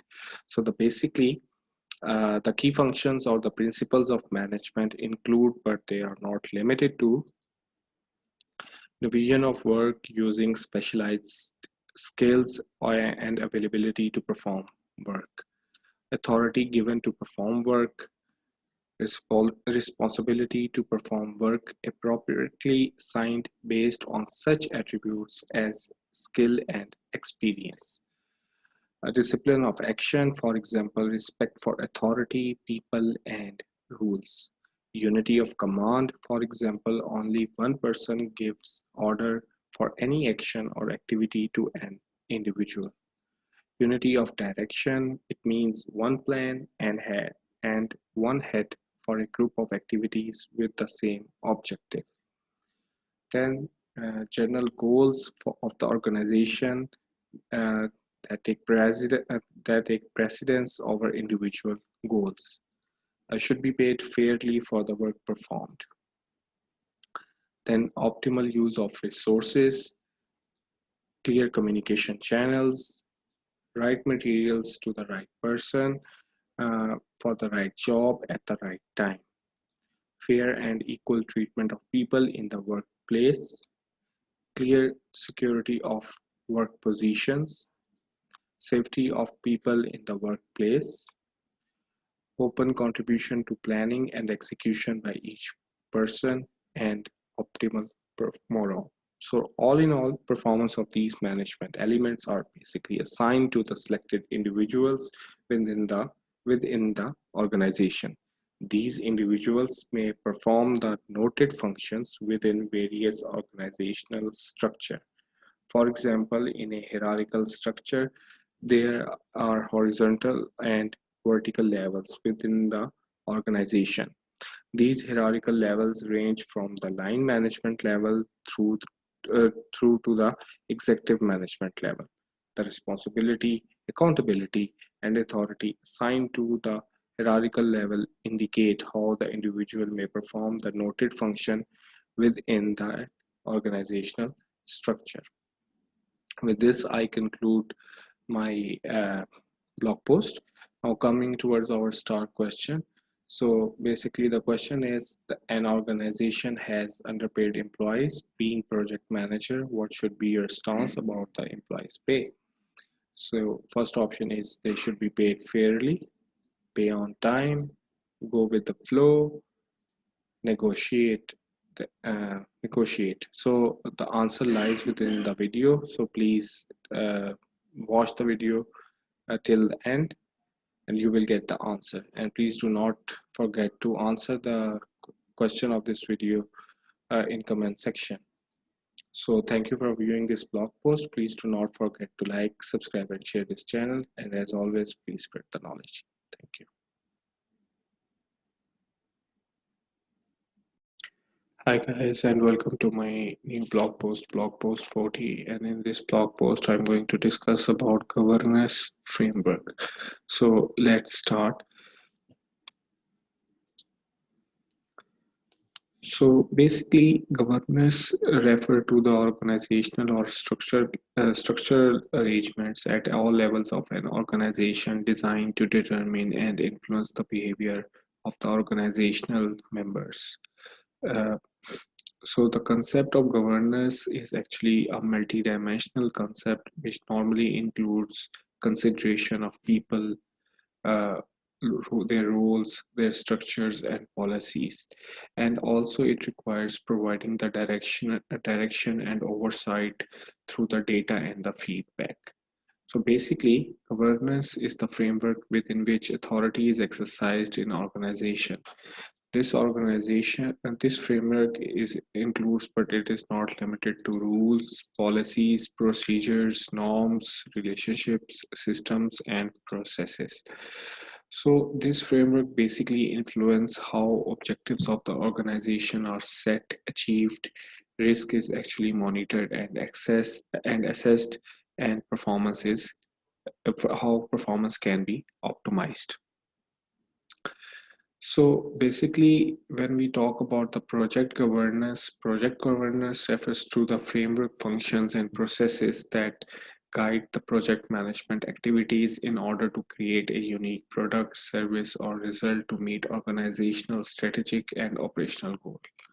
There is no governance framework that is effective in all organizations. A governance framework should be tailored to the organizational culture,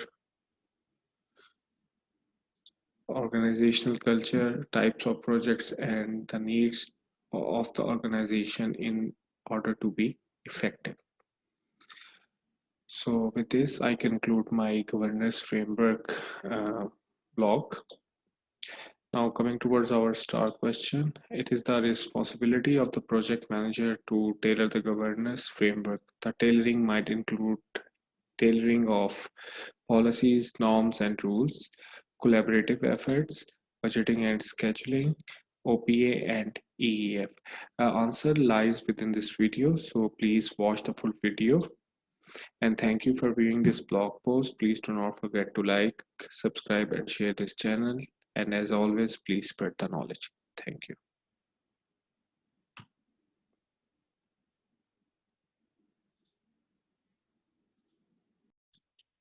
Hi guys, and welcome to my new blog post 46. And in this blog post, I'm just going to discuss about the role of project manager as conductor for a large orchestra.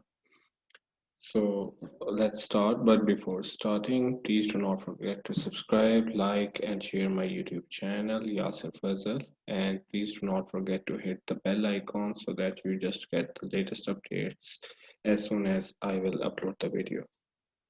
So let's start with our main flow. So before moving towards why the project manager is basically the conductor of a large orchestra, so I really would like to give you a brief overview about project manager. So basically, the project manager actually plays a critical role in leadership of a project team in order to achieve the project's objectives.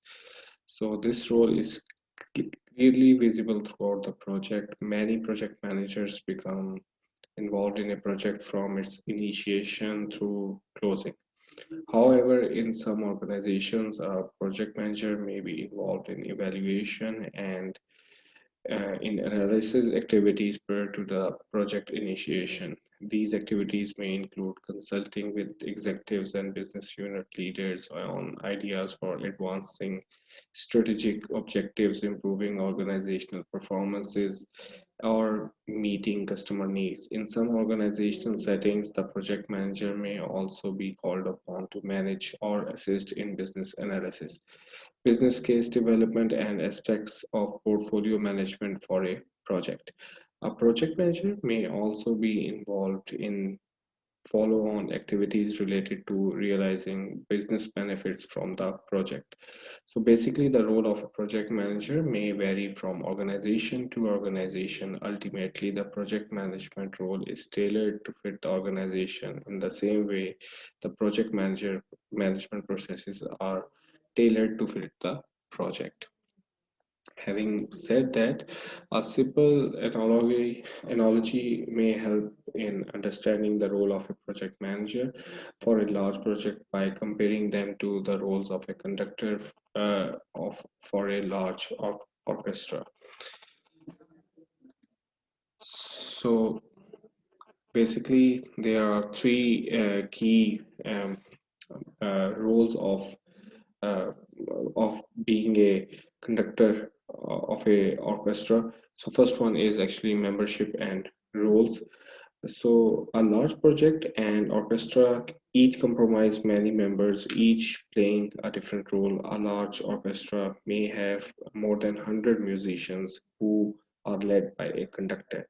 So these musicians may play 25 different kinds of instruments placed into major sections, such as strings, woodwinds, brass, and percussions. Similarly, a large project may have more than 100 project managers led by a project manager. Team members may fulfill many different roles such as design, manufacturing, and facilities management, like the major sections of the orchestra. They present multiple business units or groups within an organization. The musicians and the project members make up each leader's team. Next one is responsibility for team. So the project manager and conductor are both responsible for what their teams produce, the project outcome or the orchestra concert respectively. Orchestra concert respectively, the two leaders need to take a holistic view of their team products in order to plan, coordinate, and complete them. The two leaders begin by reviewing the vision, mission, and objectives of their respective organizations to ensure alignment with their products. The two leaders establish their interpretation of the vision, mission, and objectives involved in successfully completing their products. The leaders use their interpretation to communicate and motivate their teams towards the successful completion of their objective. So next one is basically knowledge and skills. And the conductor is not expected to be able to play every instrument in the orchestra, but should possess musical knowledge, understanding, and experience. So the conductor provides basically the orchestra with the leadership, planning, and coordination through communications. So the conductor provides written communication in the form of musical scores and practice schedules. The conductor also communicates in real time with the team by using baton and other body movements.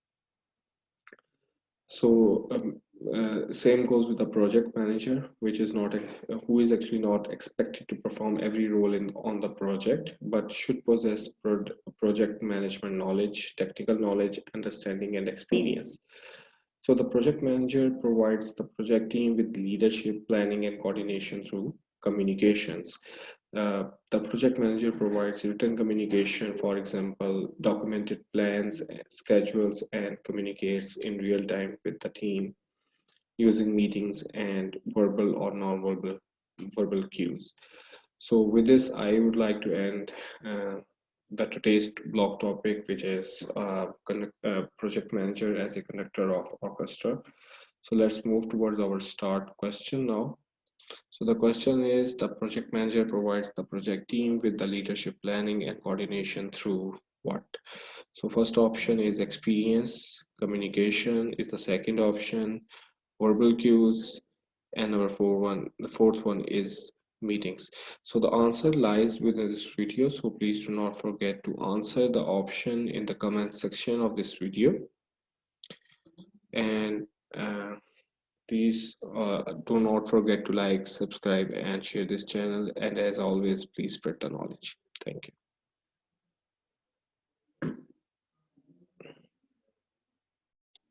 Hi guys, and assalamu alaikum. Welcome to my new blog post 36. In this blog post, I'm going to discuss about organizational process assets, which are with respect to processes, policies, and procedures. So let's start. So generally, processes, policies, and procedures are usually established by the project management office or any other function outside the project. These can be updated only by the following the appropriate organizational policies associated with the updating processes, policies, or procedures. Some organizations actually encourage the team to tailor the templates, life cycles, and checklists for the project. In these instances, the project management team should tailor those assets to meet the needs of the project. So the organizational processes and procedures for conducting project work actually include initiating and planning, and executing, monitoring, and controlling. Now, right now, I'm going to discuss about these processes, policies, and procedures with respect to initiating and planning. So first one is guidelines and criteria for tailoring the organization's set of standard processes and procedures to satisfy the specific need of the project.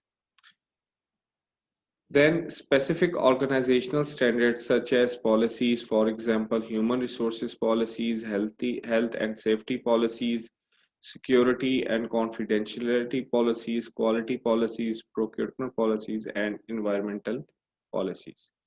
Then comes the product and project life cycles and methods and procedures. For example, project management methods, estimation matrices, process audits, improvement targets, checklists, and a standardized processes definition for the use in the organization.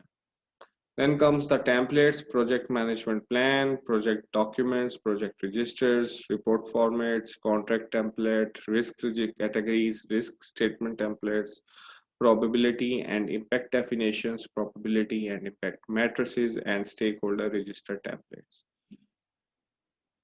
Further, it could be pre-approved supplier list and various type of contractual agreements, for example, fixed price, cost, reimbursable, and time and material contracts. So this is it for the current blog post. Now let's come towards our star question. So the question is, a project manager who is currently working on a project planning, he needs to create a project plan. Which OPA should he use? Project document, project registers, project schedule, or project management plan? So answer actually lies in this video. So please do not forget to answer the question in comment section of this video.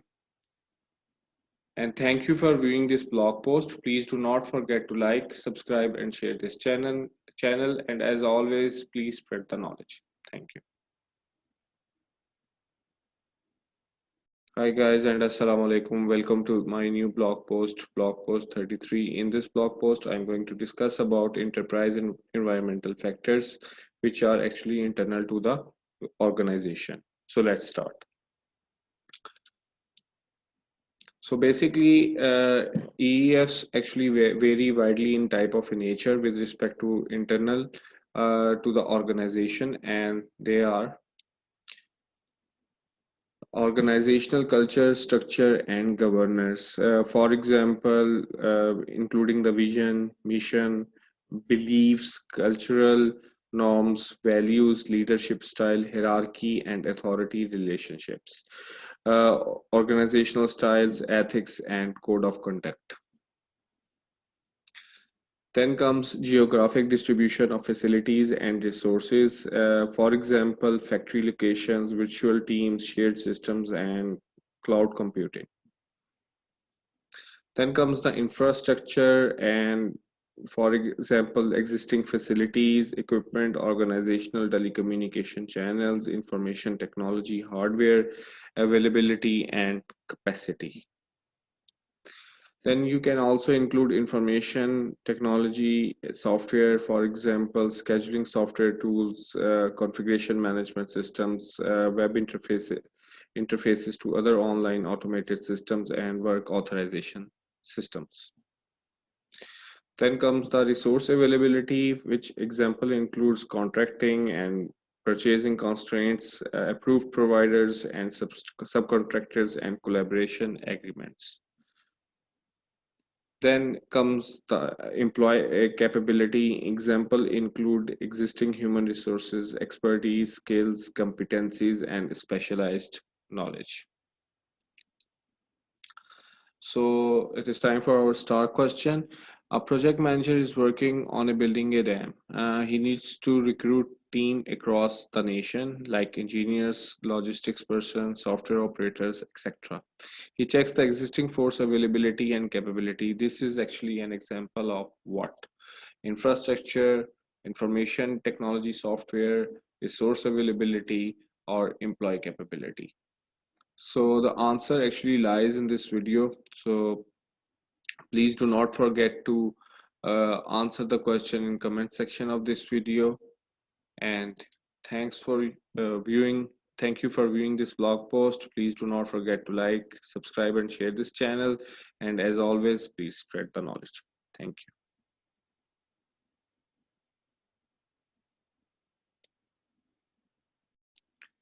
Hi guys, and assalamu alaikum. Welcome to my new blog post 32. In this blog post, I'm going to give you a brief introduction about enterprise environmental factor. So let's start. So basically, enterprise environmental factors refer to the conditions not under the control of the project team that influence, constrain, or direct the project.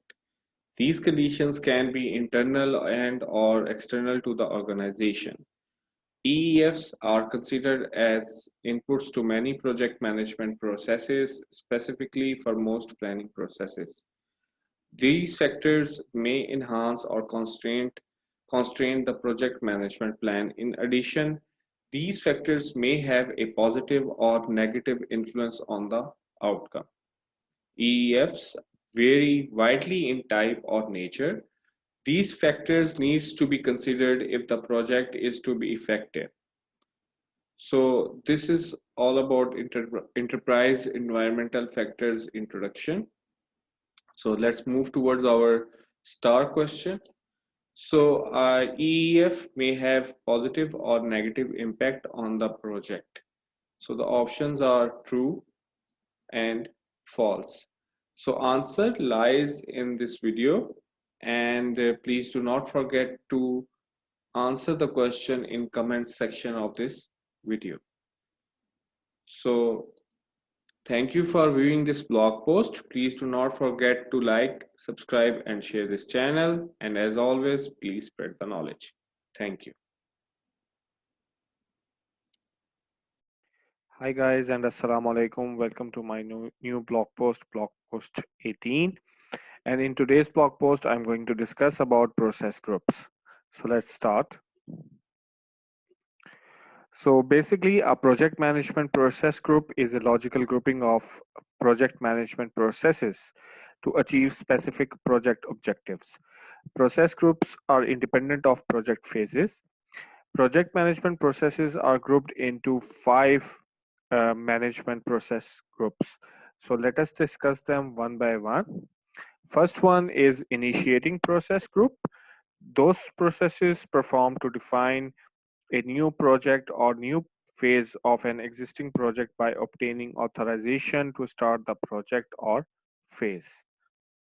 Next one is planning process group.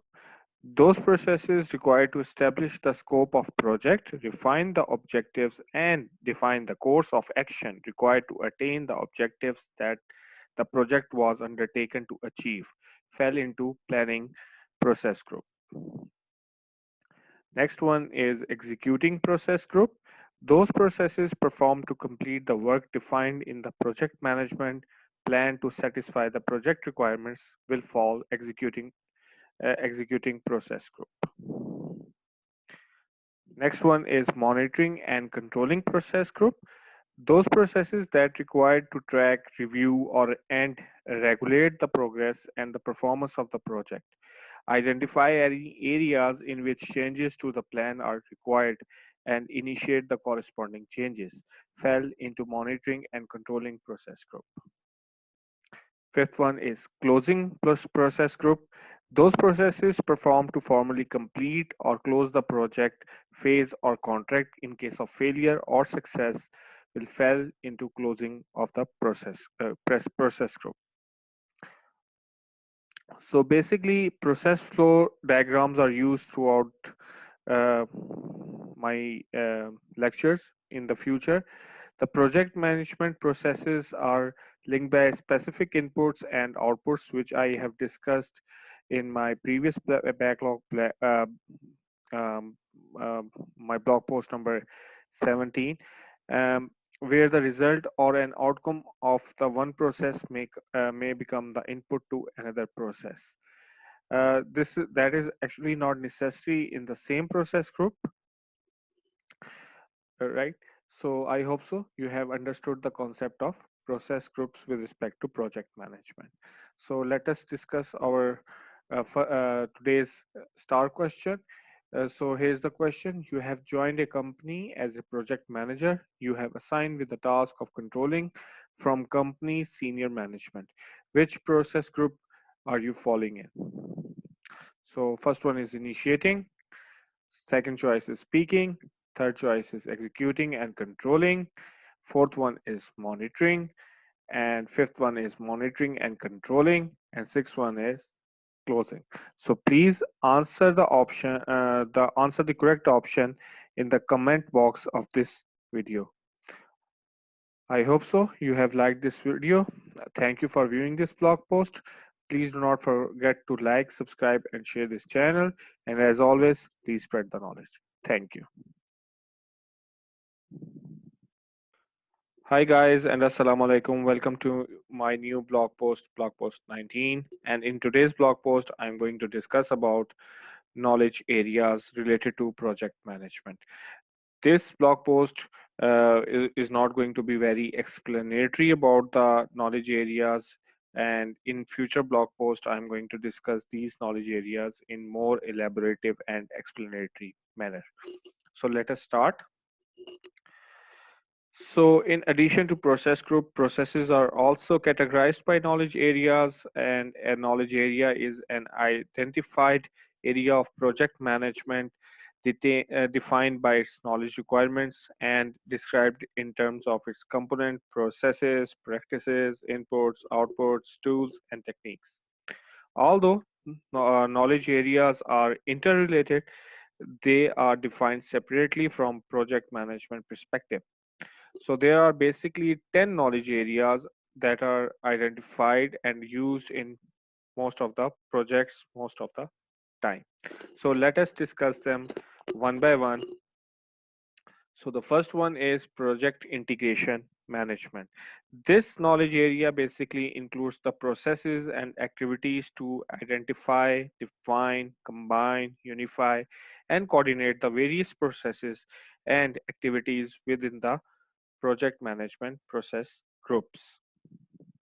Second one is project scope management, and this knowledge area basically includes the processes that are required to ensure the project includes all the work required and the only work required to complete the project successfully.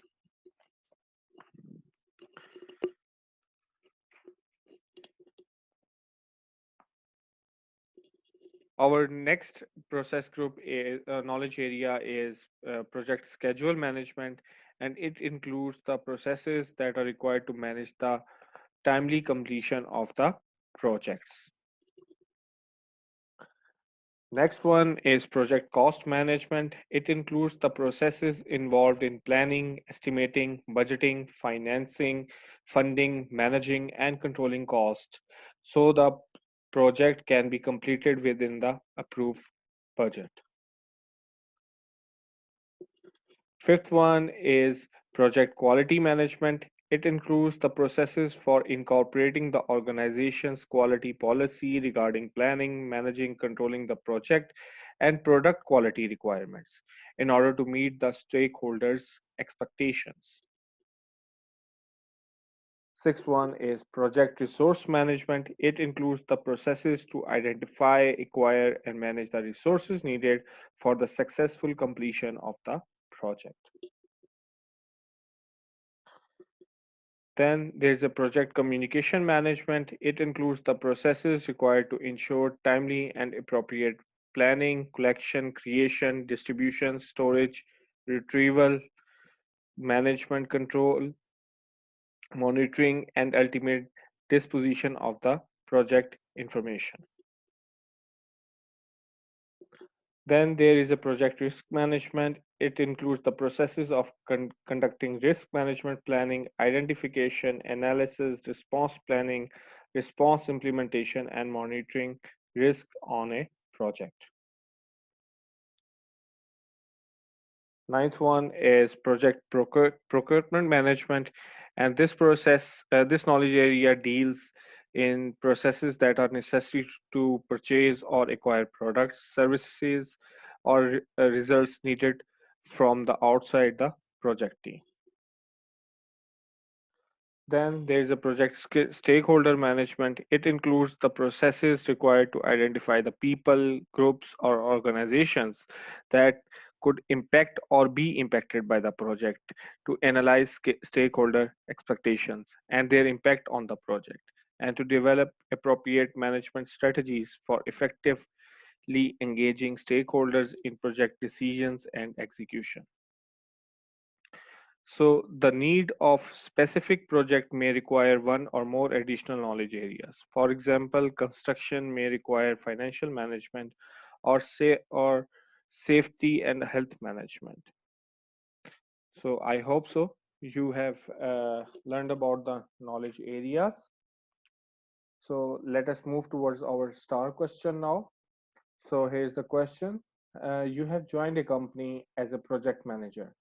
You have assigned with the task of getting the requirements from the client for their new product from company's senior management. Which knowledge area shall you use? So the option is project schedule management. Project scope management is option number 2. Project procurement management and project stakeholder management. So in comment section, please do not forget to answer the question. And thank you for viewing this blog post. Please do not forget to like, subscribe, and share this channel.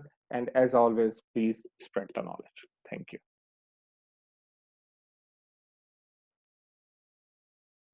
Hi guys, and assalamu alaikum. Welcome to my new blog post 34. In this blog post, I'm going to discuss enterprise environmental factors, which are actually external to the organization. So let's start.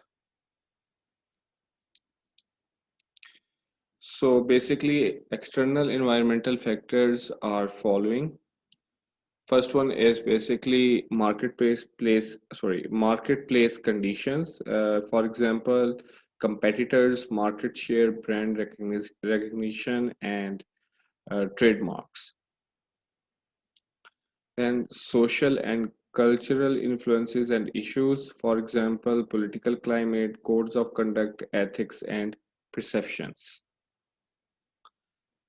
Then comes the legal restrictions. Example actually includes country or local laws and regulations related to security, data protection, business conduct, employment, and procurement. Then comes the commercial databases. Example includes benchmarking results, standardized cost estimating at data, industry risk study information, and risk databases. Then academic research examples include industry studies, publication, and benchmarking research. Then comes the government or industry standards, which, for example, include regulatory agency regulations and standards related to products, production, environment, quality, and workmanship. Then financial considerations, example include currency exchange rates, interest rates, inflation rates, tariffs, and geographic location. Then comes the physical environmental elements, for example, working conditions, weather, and constraints. So this is it about the external environmental factor. Then coming towards our star question. A project manager is working on building a dam. He needs to study risks associated with building the dam. Where he can find this information? First one is commercial databases, industry study, geographic location, physical environmental constraints. So answer actually lies in the video. So please answer in comment section of this video. And thank you for viewing this blog post. Please do not forget to like, subscribe, and share this channel. And as always, please spread the knowledge. Thank you.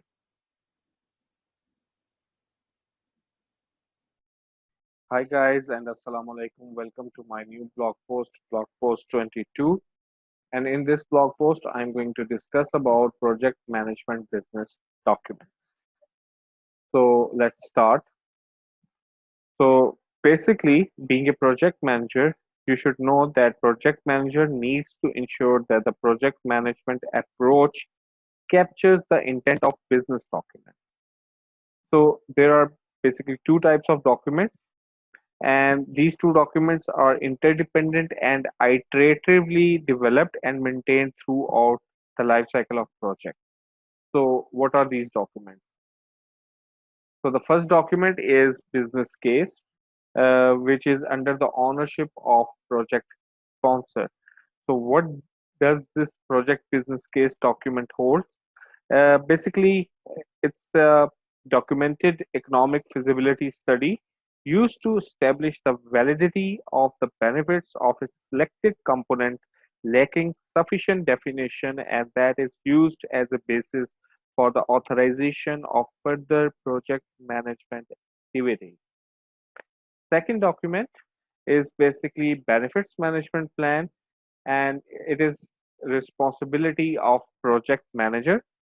So basically, this document contains the explanation uh, by defining the processes of creating, maximizing, and sustaining the benefits provided by a project. So more explanation, I think, is required over here.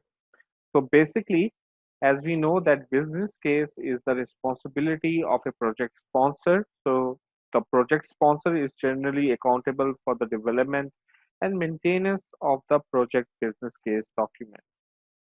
Whereas project benefits management plan is the responsibility of project manager.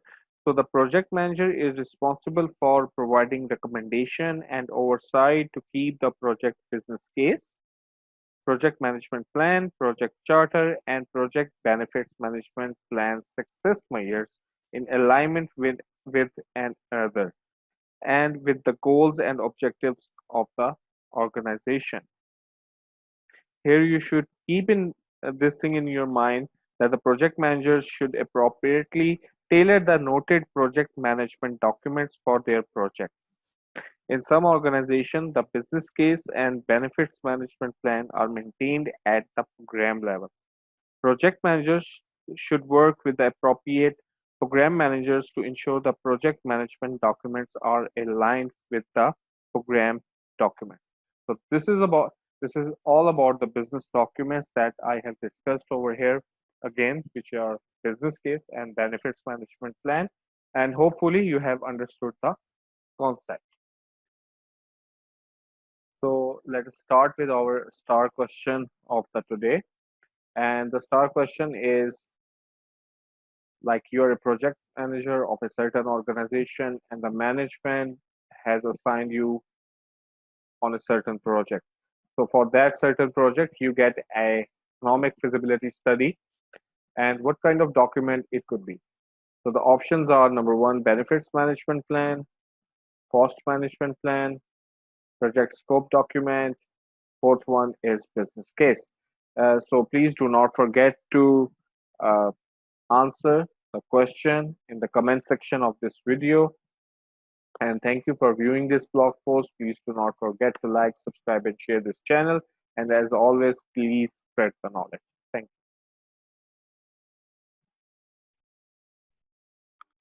Hi guys, this is Yasir Fazal, and in today's blog post, I'm going to discuss about the project initiation context. So let us start. So what actually is project initiation context? So normally organizational leaders or project managers, they normally initiate the projects due to the responses that they are getting in from the various factors uh, within the organization or outside from the organization.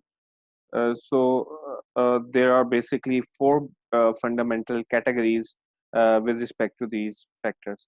The first one is actually meeting regulatory, legal, or some kind of a social requirement that actually initiate or which actually requires you to initiate a project, right? And then there's something which is actually coming from your stakeholders of your organization. These stakeholders could be your internal stakeholders or external stakeholders. Uh, they will be actually putting their request or need, and those requests or the need is actually going to act as a project initiation context. Another thing is like you need to implement or change any kind of business or technological strategies with respect to your projects, and that also actually kickstart another project uh, and act as a project initiation context. Another thing is like sometimes you have already running products in the markets, processes that are actually or that are actually uh, running, or the services that are being actually rendered across your organization or through your organization to some other organization, and those require improvement, or you need to create brand new ones. So in that context, you need to initiate more projects. So these are the basic four fundamental categories due to which you need to create the project or project initiation context is made. So these factors influence an organization ongoing operations and business strategies, and normally leaders respond to these factors in order to keep the organization viable as much as possible. Projects provide the means for organization to successfully make the changes necessary to detail with these factors. And these factors ultimately should link to strategic behaviors or objectives of the organization and the business value for each project. So, like there are specific factors which are actually which actually influence the organization's operations and the business strategy. So these specific factors are like number one is actually new technologies, and you can actually take an example like there's an electronic firm, and it authorizes a new project to develop a faster, cheaper, and a smaller laptops based on advances in the computer memory and electronics technology. And then there are competitive forces that are actually in the market, and you can actually have an example for this one, like by lowering a price on a product by a competitor, and which results in the need to lower a production cost to remain competitive. Then there are material issues. Uh, for example, a municipal bridge developed cracks in some support members, resulting in a project to fix those problems. And then there could be political changes, like, for example, a newly elected official instigating project funding changes to a current project. And then there's all obviously economic changes. For example, an economic downturn results in a change in the priorities of a for a current project. So for example, like uh, like in past 10 years, 10 years ago, there was a recession in the market, and due to that many projects were actually closed. Then there are customer requests. For example, an electric utility authorizes a project to build a substation to serve a new industrial park. Then there are stakeholders' demands. For example, a stakeholder requires that a new output be produced by the organization. Uh, then there are legal requirements. For example, a chemical manufacturer authorizes a project to establish guidelines for the proper handling of a new toxic material. So then moving further, there are like business process improvements. For example, an organization implements a project resulting from a lean Six Sigma value stream mapping exercise. And then there are strategic opportunity or a business need. For example, a training company authorizes a project to create a new course to increase its revenue. Then there is obviously a social need, like for example, any non-governmental organization in a developing country authorizes a project to provide a potable water systems, latrines, and sanitation education to communities suffering from high rates of infectious disease. Uh, then there are environmental considerations. For example, a public company authorizes a project to create a new service for electric car sharing to reduce pollution. So, thanks for viewing this blog post, and please don't forget to like, subscribe, and share this channel. Uh, and please, as always, spread the knowledge.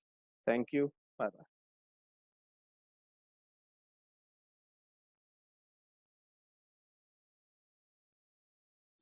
Hi guys and assalamu alaikum. Welcome to my new blog post 28. And in today's blog post, I'm going to discuss about project benefit management plan. So let's start. So by definition, the project benefits management plan is actually a document that describes how and when the benefits of project will be delivered and describes the mechanism that should be in place to measure those benefits. A project benefit is actually defined as an outcome of actions, behaviors, products, services, or results that provide value to the sponsoring organization as well as to the project's intended beneficiaries. Development of the benefits management plan begins early in the project lifecycle with the definition of the target benefits to be realized. The benefits management plan describes actually key elements of the benefits and may include, but it is not limited to, documented the following. So first one is target benefits. For example, the expected tangible and intangible value to be gained by the implementation of project, or financial value is actually expressed as net present value. Second one is strategic alignment. For example, how well the project benefits align to the business strategies of the organization. Third one is time frame for realizing the benefits. For example, benefits by phase, short term, long term, and ongoing. Then benefits owner. For example, the accountable person to monitor, record, and report realized benefits throughout the time frame established in the plan. Fifth one is matrices. For example, the measure to be used to show benefits realized, direct measures, and indirect measures. Sixth one is assumptions, factors that are expected to be in place or to be in evidence. So last one is risks, and for like risks that are required for realization of benefits. So developing the benefits management plan makes use of the data and information documented in the business case and needs assessment. For example, the cost benefit analysis recorded in the documents illustrate the estimate of cost compared to the value of the benefits realized by the project. The benefits management plan and the project management plan actually includes a description of how the business value resulting from the project becomes part of the organization's ongoing operations, including the matrices to be used. The matrices provide verification of the business values and validation of the project success. So in essence, development and maintenance of the project benefits management plan is an iterative activity. This document complements the business case, project charter, and project management plan. The project manager works with the sponsor to ensure that the project charter, project management plan, and the benefits management plan remain in alignment throughout the life cycle of the project. With this, I conclude the blog with respect to project benefits management plan. So coming towards our star question of the day, which is what is the expected tangible and intangible value to be gained by the implementation of the project? First one is target benefits. Second one is time frame. Third one is matrices. Fourth one is risks. So please let me know about the answer in the comment section of this video. And thank you for viewing this blog post. Please do not forget to like, subscribe, and share this channel. And as always, please spread the knowledge. Thank you.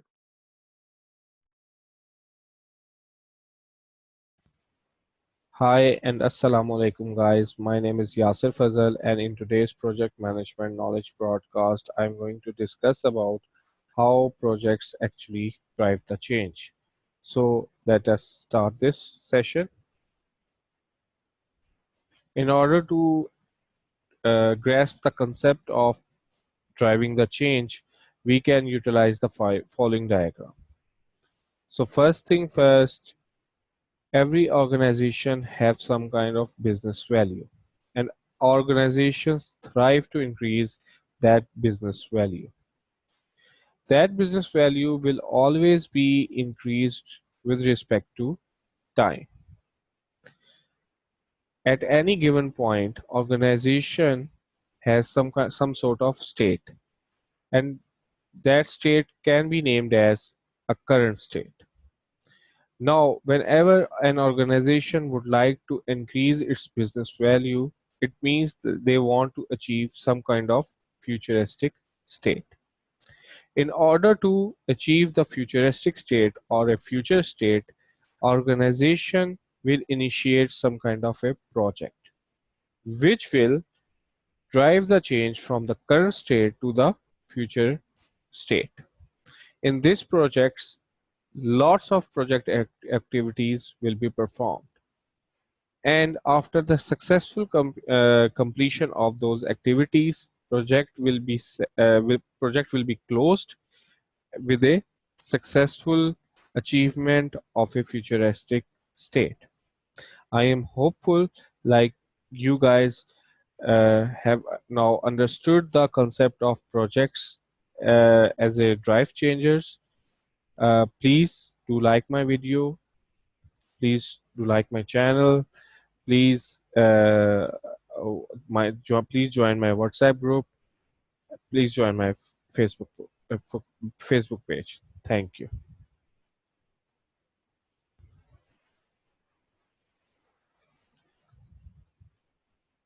Hi guys and assalamu alaikum. Welcome to my new blog post number 12. And in today's blog post, I'm going to discuss about the OPM.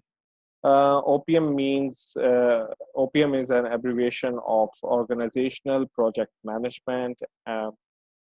Hopefully you guys which are related to project management knows about this term. I will discuss about organizational project management and basically the strategies that are related to it. So let's start.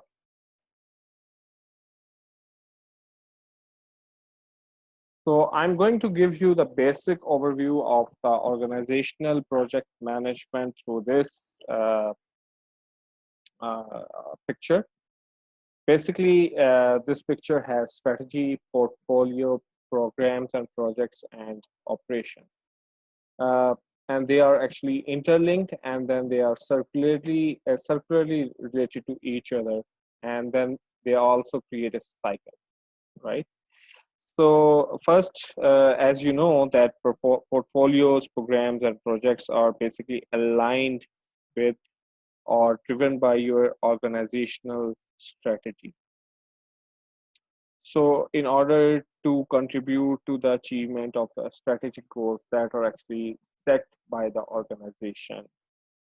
So basically, mainly the portfolio management basically aligns the portfolio within organization, and they are mostly aligned with the organizational strategies by selecting the right programs or the projects and the prioritizing the work and providing the needed resources.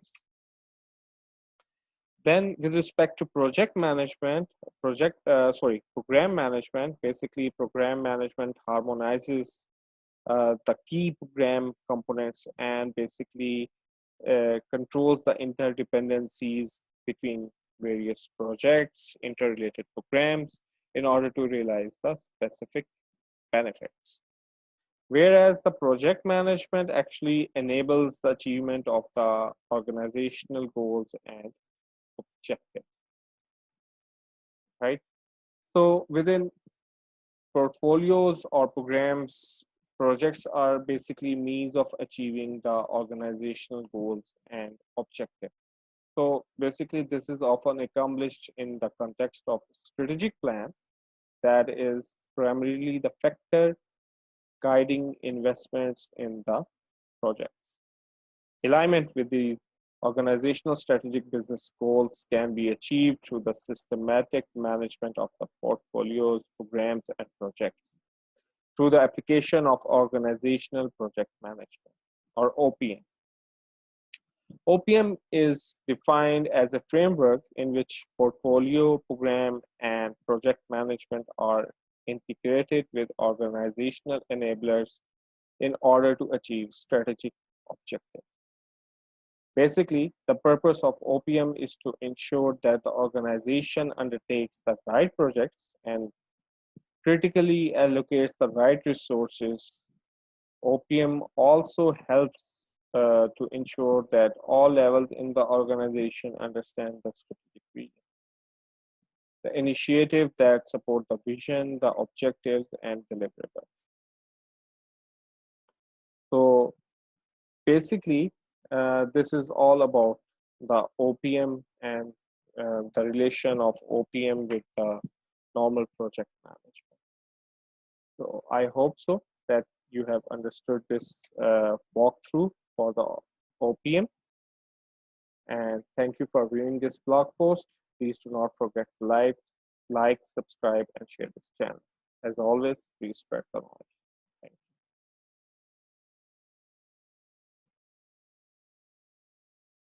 Hi guys, and assalamu alaikum. Welcome to my new blog post number 17. And in today's blog post, I'm going to discuss about project management processes. So let's start. So here's a figure through which I'm going to give you basically understanding of the project management processes. So basically, the project life cycle is basically managed by executing a series of project management activities known as project management processes. Every project management process produces one or more outputs from one or more inputs by using appropriate project management tools and techniques. The output can be a deliverable or an outcome. Outcomes are basically end result of a process.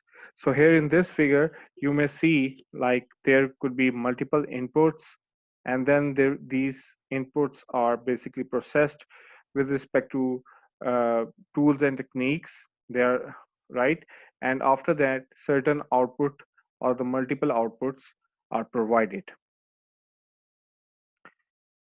So in essence, you may say project management processes are logically linked by the outputs they produce. The output of one process generally results in uh, either an input to another process or a deliverable of the project or project phase. So basically, project management processes fell into one of three categories. First one is processes that are used once or at predefined points in the project. The processes like develop project charter and close project or phase are basically example of these first kind.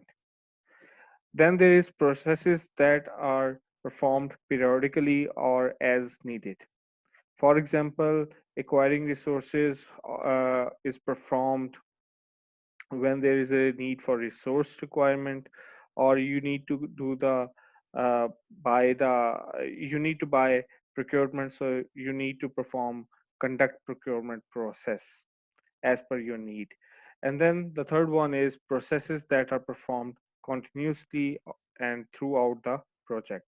For example, defining the various activities uh, may occur throughout the project lifecycle, especially if the project uses rolling wave planning or an adaptive development approach. And many of the monitoring and control processes are actually ongoing from the start of the project until it is closed out.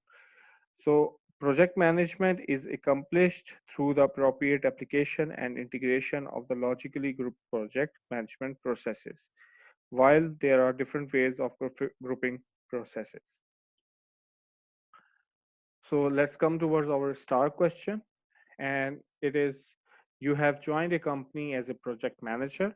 As soon as you have joined the company, you have found out that there are many irregular steps are taken to develop the process.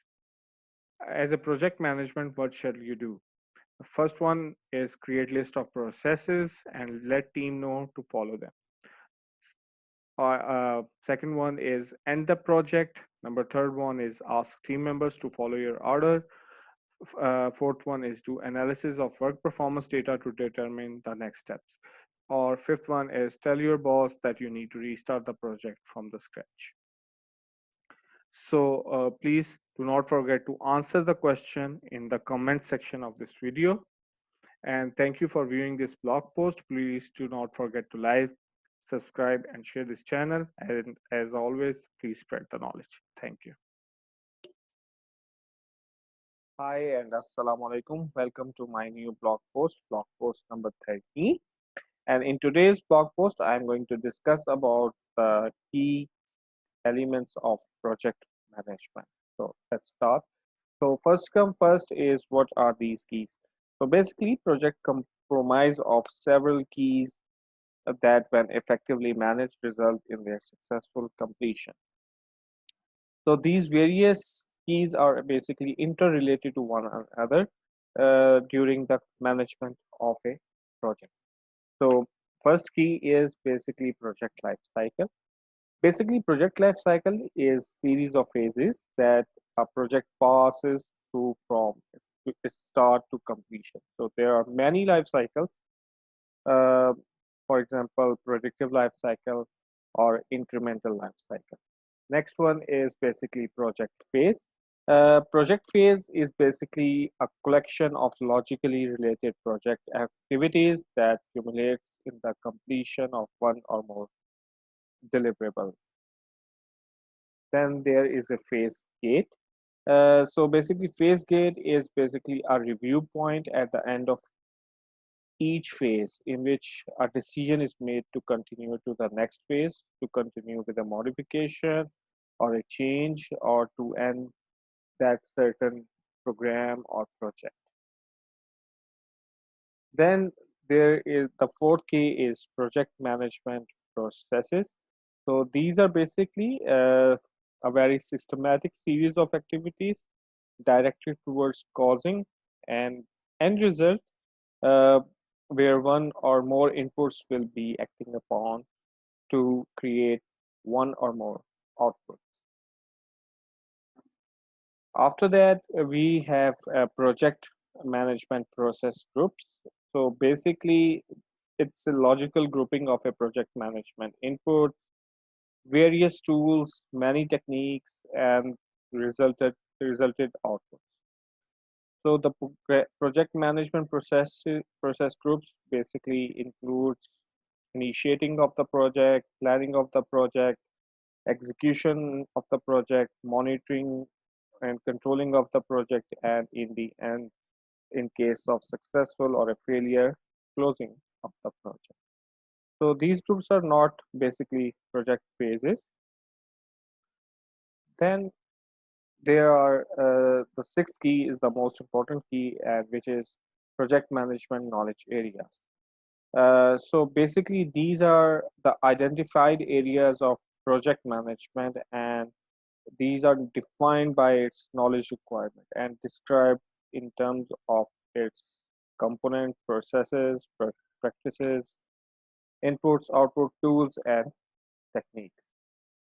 So this is just a brief description about these keys. In future, I'm going to shed more light on these ones. And so here is a question for you guys, and the question is like dash is the process of determining which risks may affect the project.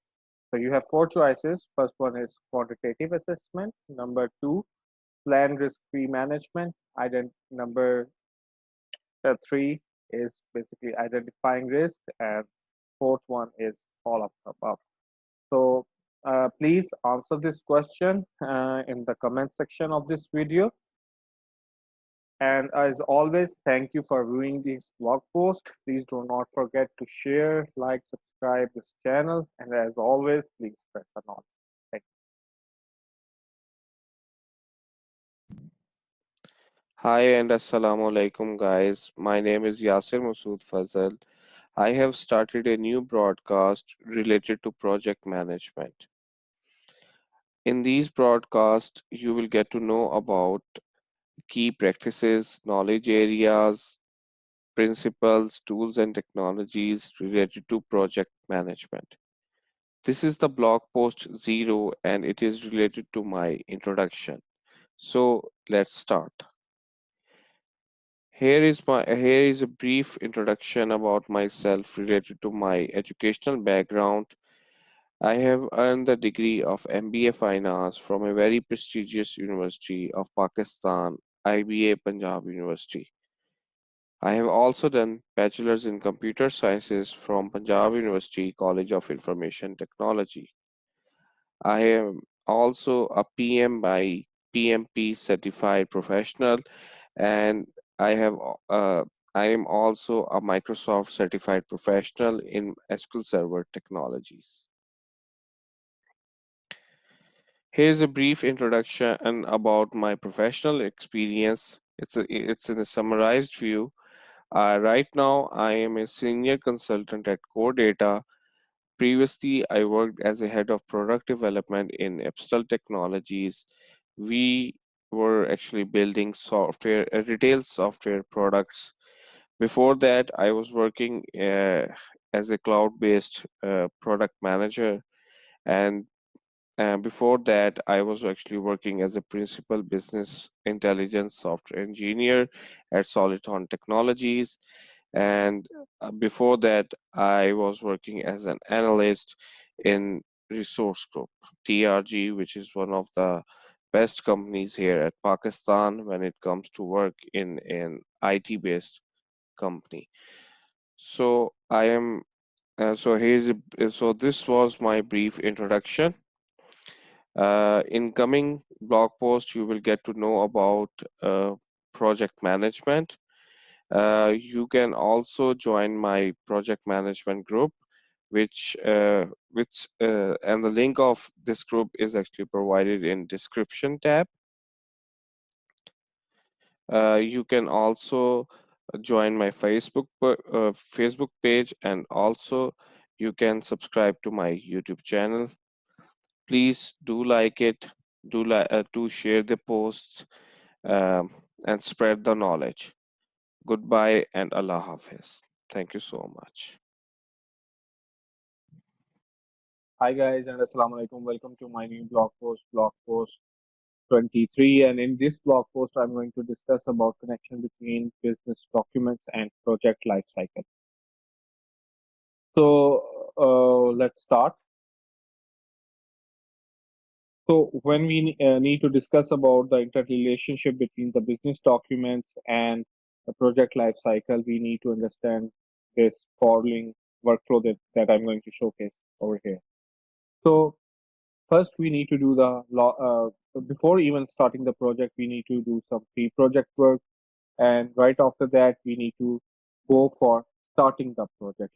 We need to initiate some sort of documentation or actions that are required to be performed to start the project. Right after that, we need to organize and prepare ourselves for uh, executing the executing the project. And then we need to go for carrying out the work, like what we actually plan. Then we actually go for carrying it out, we need to perform certain actions or processes in order to get the required output.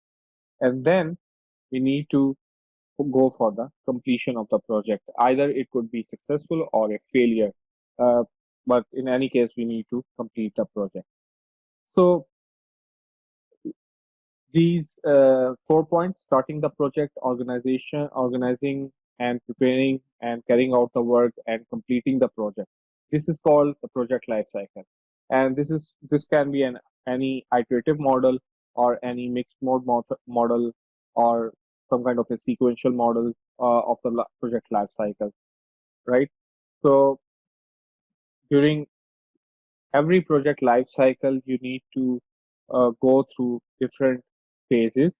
Like starting the project is a certain phase, and right after starting the project, you need to go for organizing and preparing for the project, and right after that you need to carry out the work, and then you need to complete the project.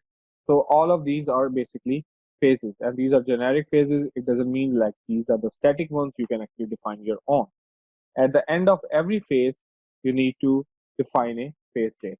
Now, I am going to discuss about business documents. And first thing first, it starts with your needs assessment. Like, why would you like to start a certain project, or why would you like to do a certain kind of action in order to solve a certain problem.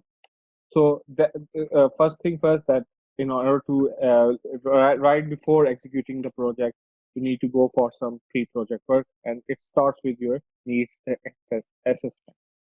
That needs assessment actually leads towards the business case, which is actually a documented economic feasibility study, and it is used to establish the validity of the benefits of a selected component lacking sufficient definition, and that is used as a basis for the authorization of further project management activity.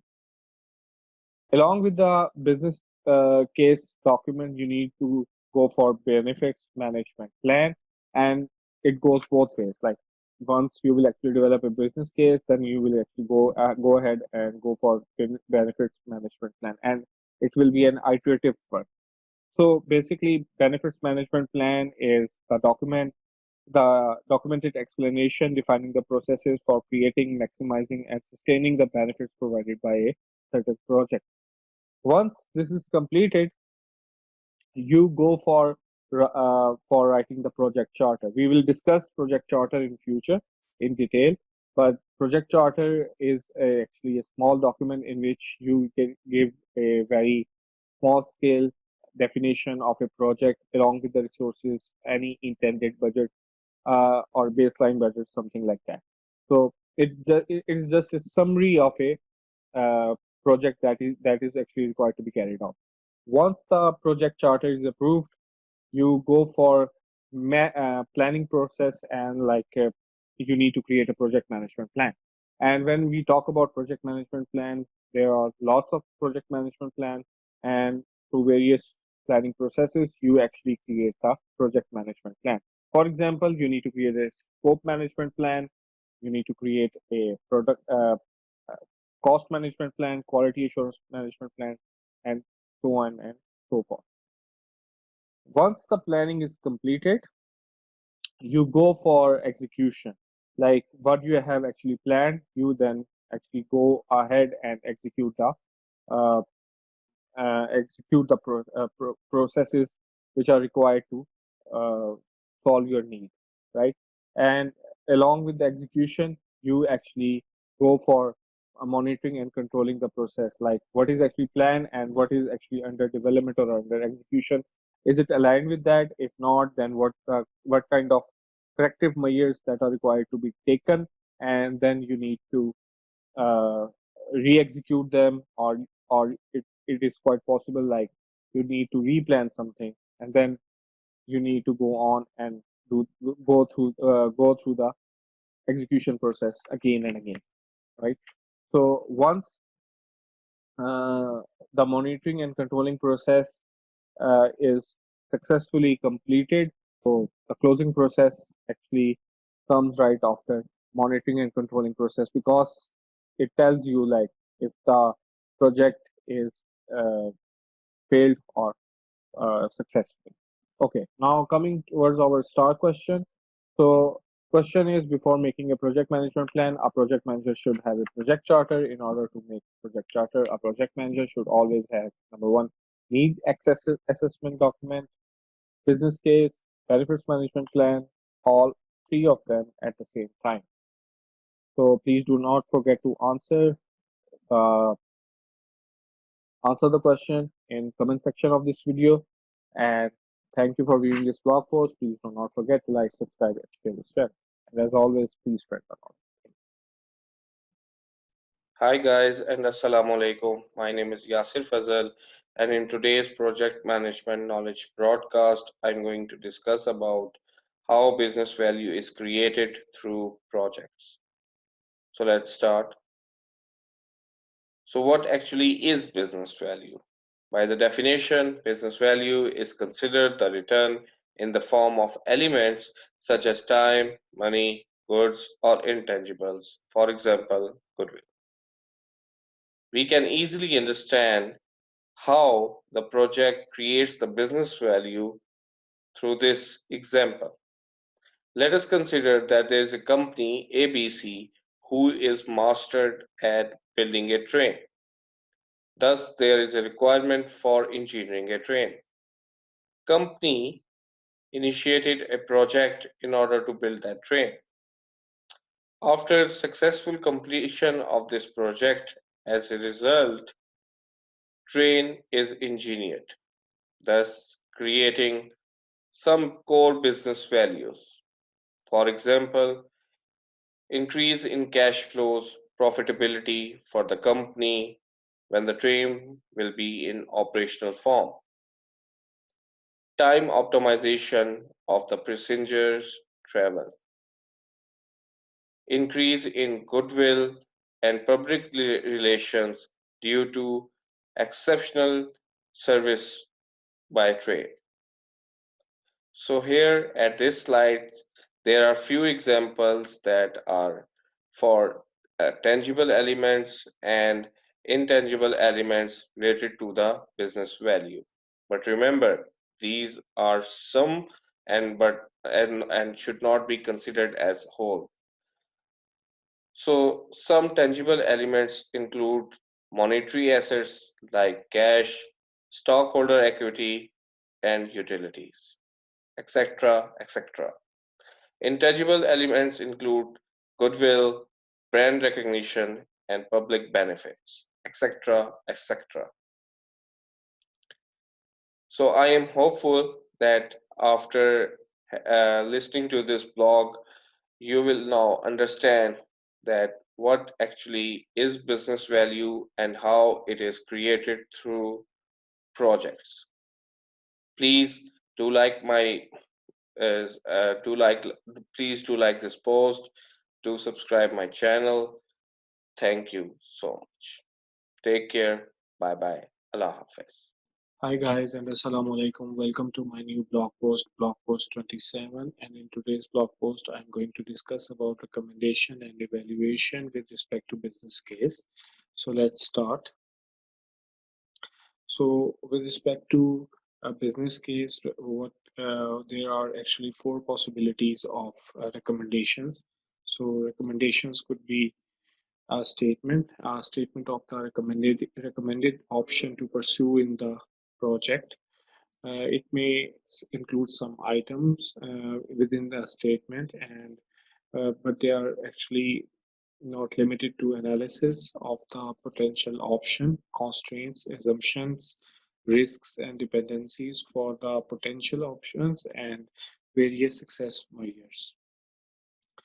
And then in recommendation, there could be an implementation approach, implementation approach, uh, approaches that may be included but are not limited to various milestones, dependencies, and roles and responsibilities. Then, after the recommendation comes the evaluation.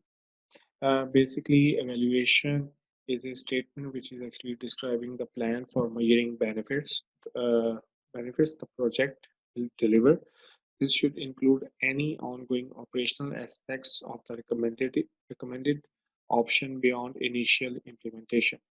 The business case document provides the basis to measure success and progress throughout the project lifecycle by comparing the results with the objectives and identified success criteria. So with this evaluation, the business case series is ended, and time has come for the star question. So the question is, the business case document provides the basis to measure, and there's a dash, like there's a fill in the blank throughout the project life cycle. And the options are success, failure, progress, and then fourth option is success and progress. So please let me know about your answer in comment section of this video. And as always, thank you for viewing this blog post, and please do not forget to like, subscribe, and share this channel. And as always, please spread the knowledge. Hi guys, this is Yasir Fazal, and welcome to my new blog post 26. In this blog post, I'm going to discuss about the analysis of the situation of the business case. So what does that exactly mean? Let's start. So by the analysis of the situation means that we need to identify the various causes that are related to the business cases. So the first one is identification of organizational strategies, goals, and objectives. Then identification of root causes of the problem or main contributors of an opportunity. Then we need to do the gap analysis of capabilities needed for the project versus existing capabilities of the organizations. Then we need to identify the known risks related to the business case. Then we need to identify the critical success factors that are related to the business need. Then we need to identify decision criteria by which the various courses of action may be assessed. So the criteria of the criteria categories that are used for situations are normally required, desired, and optional. In required, this is a criterion that is required to be fulfilled to address the problem or opportunity. In case of desired, this is the criteria that is desired to be fulfilled to address the problem or opportunity. Then the third one is optional. This is a criterion that is not essential. Fulfillment of this criterion may become a differentiator between alternative course of action. Then the last one is identification of a set of options to be considered for addressing the business problem or opportunity. Options are alternative courses of action that may be taken by the organization. Options may also be described as business scenarios. For example, a business case could present the following 3 points. Do nothing, do the minimum, or do more than minimum. So let us discuss one by one. By do nothing mean, this is also referred to as the business as usual option. Selection of this option results in the project not being authorized. Then by do the minimum means do the minimum work possible to address the problem or opportunity. The minimum may be established by identifying the set of documented criteria that are key in addressing the problem or opportunity. Do more than the minimum work possible to address the problem or opportunity. This option meets the minimum set of criteria and some or all of other documented criteria. There may be more than one of these options documented in the business case. So this is all with respect to analysis of the situations. And let's come towards our star question. So the question is: this is a criterion that is not essential. Fulfillment of this criteria may become a differentiator between alternative courses of action. So the options are not optional, optional, required, and desired. So please let me know about your answer in comment section of this video. And thanks for viewing this blog post. Please do not forget to like, subscribe, and share this channel. And as always, please spread the knowledge. Thank you.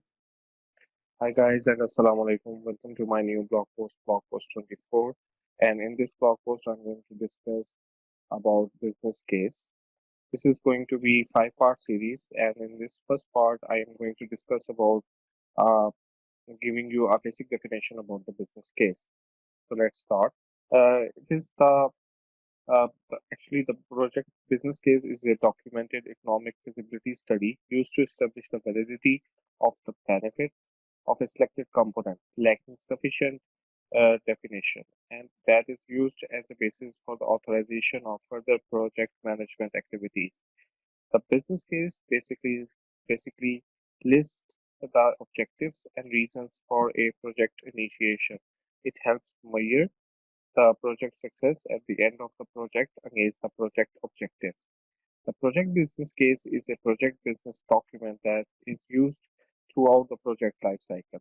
The business case may be used before the project initiation and may result in a go/no-go decision for the certain project. A needs assessment often precedes the business case. The needs assessment involves understanding business goals and objectives, issues and opportunities, and recommending proposals to address them. The results of the need assessment may be summarized in the business case document. The process of defining the business case need, analyzing the situation, making recommendation, and defining evaluation criteria is applicable to any organization's project. A business case normally includes business needs, analysis of situation, recommendation, and evaluation. I'm going to discuss more thoroughly about these 4 points in my further blog post. So, for the star question, you need to measure success of your project. Which document you will use? The first one is business case.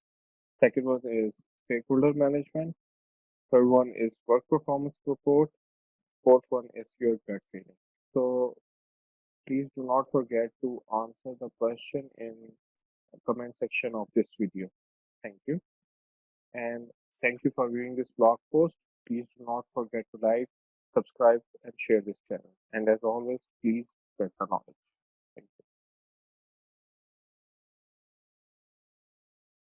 Hi guys and assalamu alaikum. Welcome to my new blog post number 11. So in this blog post, I'm just going to discuss about the operations management. Basically, operation management is an area that is actually outside the scope of formal project management, and this blog post just covers a basic definition of operations management with respect to project management. So let's start. So basically, operations management is more concerned with the ongoing production of goods or services, and it actually ensures that the business operations basically continue efficiently by using the optimal resources needed to meet customer demand. It is actually more concerned with respect to managing processes, and that transforms the inputs into outputs. For example, there is a material, and after processing it, like after going through the set of operations, uh, it will be converted into a product or some kind of a good. So basically, changes in business or organizational operations may be the focus of project, especially when there are substantial changes to business operations as a result of a new product or service delivery. Ongoing operations are outside of the scope of the project. However, there are intersecting points where the two areas actually basically cross. So these areas are when developing a new product, upgrading a product, or expanding outputs, while actually improving the operations or the product development process. At the end of product life cycle, at each closeout phase of the operations. Okay, so basically it means like these are the areas or these are the key areas at which you can actually initiate a project, or project management will help you uh, in order to perform certain action. So at each point, deliverable and knowledge are basically transferred between the project and operations for implementation of the delivered work. So the implementation occurs through a transfer of project resources or knowledge to operations, or through a transfer of operational resources to the project. So I hope so. You have understood the operations management and operations management with respect to project management. It was just a basically a shallow dive into this. So thank you for viewing this blog post, and please do not forget to like, subscribe, and share this channel. Thank you. As always, please spread the knowledge. Hi guys, and assalamu alaikum. Welcome to my new blog post 25. And in this blog post, I'm going to discuss about business need. This is actually the second part of the series related to the business case. So let's start. So first thing first, what actually is business need? Business needs are the basic drivers of change in an organization. And these are identified as requirements and implemented by hiring people, implementing projects, and transforming operations and purchasing goods. So this is the basic definition for the business need. In order to implement the business need, you need to keep the four factors in mind. First one is actually the determination of what is prompting the need for the action. Second one is situational statement documenting the business problem or the opportunity that is required to be addressed. Then there comes the identification of stakeholders that are actually affected, and the identification of the scope that is required for the business need. So there are actually multiple types of business needs, and there are actually 18 of them. So let's discuss them one by one. First type of business need is actually talent, in which people with the ability to achieve the objectives of the firm. For example, a design director who can develop products that sell well. Then a second one is infrastructure, in which basically foundational services such as networks and computing are involved. Then there are facilities, for example, offices, factories, warehouses, data center, retail locations, and product showroom. Next one is processes. For example, business processes such as order fulfillment, sales, things like that. Then there are standard and practices. For example, a consistent way of doing things as defined by principal policies, procedures, and standards. Then systems for like softwares that automate the works that are required to fulfill a certain business need, or a software that is actually required to automate a problem in your work. Then applications, softwares that people actually use as a tool to improve the productivity. Then there is knowledge. It is basically the know-how and other types of knowledge such as situational awareness. Then there comes the data. Data is basically the information that is designed to be used by a machine. For example, a billing database that is used to generate a customer invoices each month. Then there are machines, physical machines that perform work, a sewing machine, for example. Tools, physical tools that people use to perform work, such as mobile device or hammer. Then capabilities, business capabilities such as the ability to recruit talent and issue paychecks. Then structure, organizational structures such as departments and teams, each with their own objectives and capabilities. Then relationship with the stakeholders such as investors, partners, customers, employees, regulators, and community. Then organizational culture, the norms, habits, and values of a firm. For example, a business may need to transform its culture to be more creative and accepting of the change. Then third last is intellectual property, valuable knowledge that is actually owned by a firm, including trade secrets and patents. Patents, sorry. Then there is product and services, the value that a firm offers to the customer. And then the last one is the customer experience, the experience that a firm offers to the customer. For example, a business that needs to improve the friendliness and diligence of its call center services in order to address poor customer satisfaction, right? So first of all, when you are actually doing the business need, you need to perform the need analysis, and you need to keep this thing in mind that you need to define the gap between the current state of a business and its goal.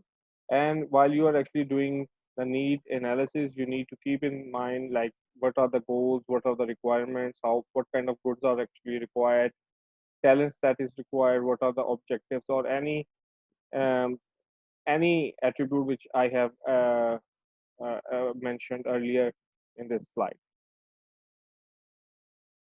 So let's come towards the star question. And the question is, through business need, we cannot identify the scope. So is it true or false? Uh, so this is it. And I am positive that you have understood the concept of business need through this vlog. Hopefully you will like this video, and thank you for viewing this blog post. Please do not forget to like, subscribe, and share this channel. And then, and as always, please spread the knowledge.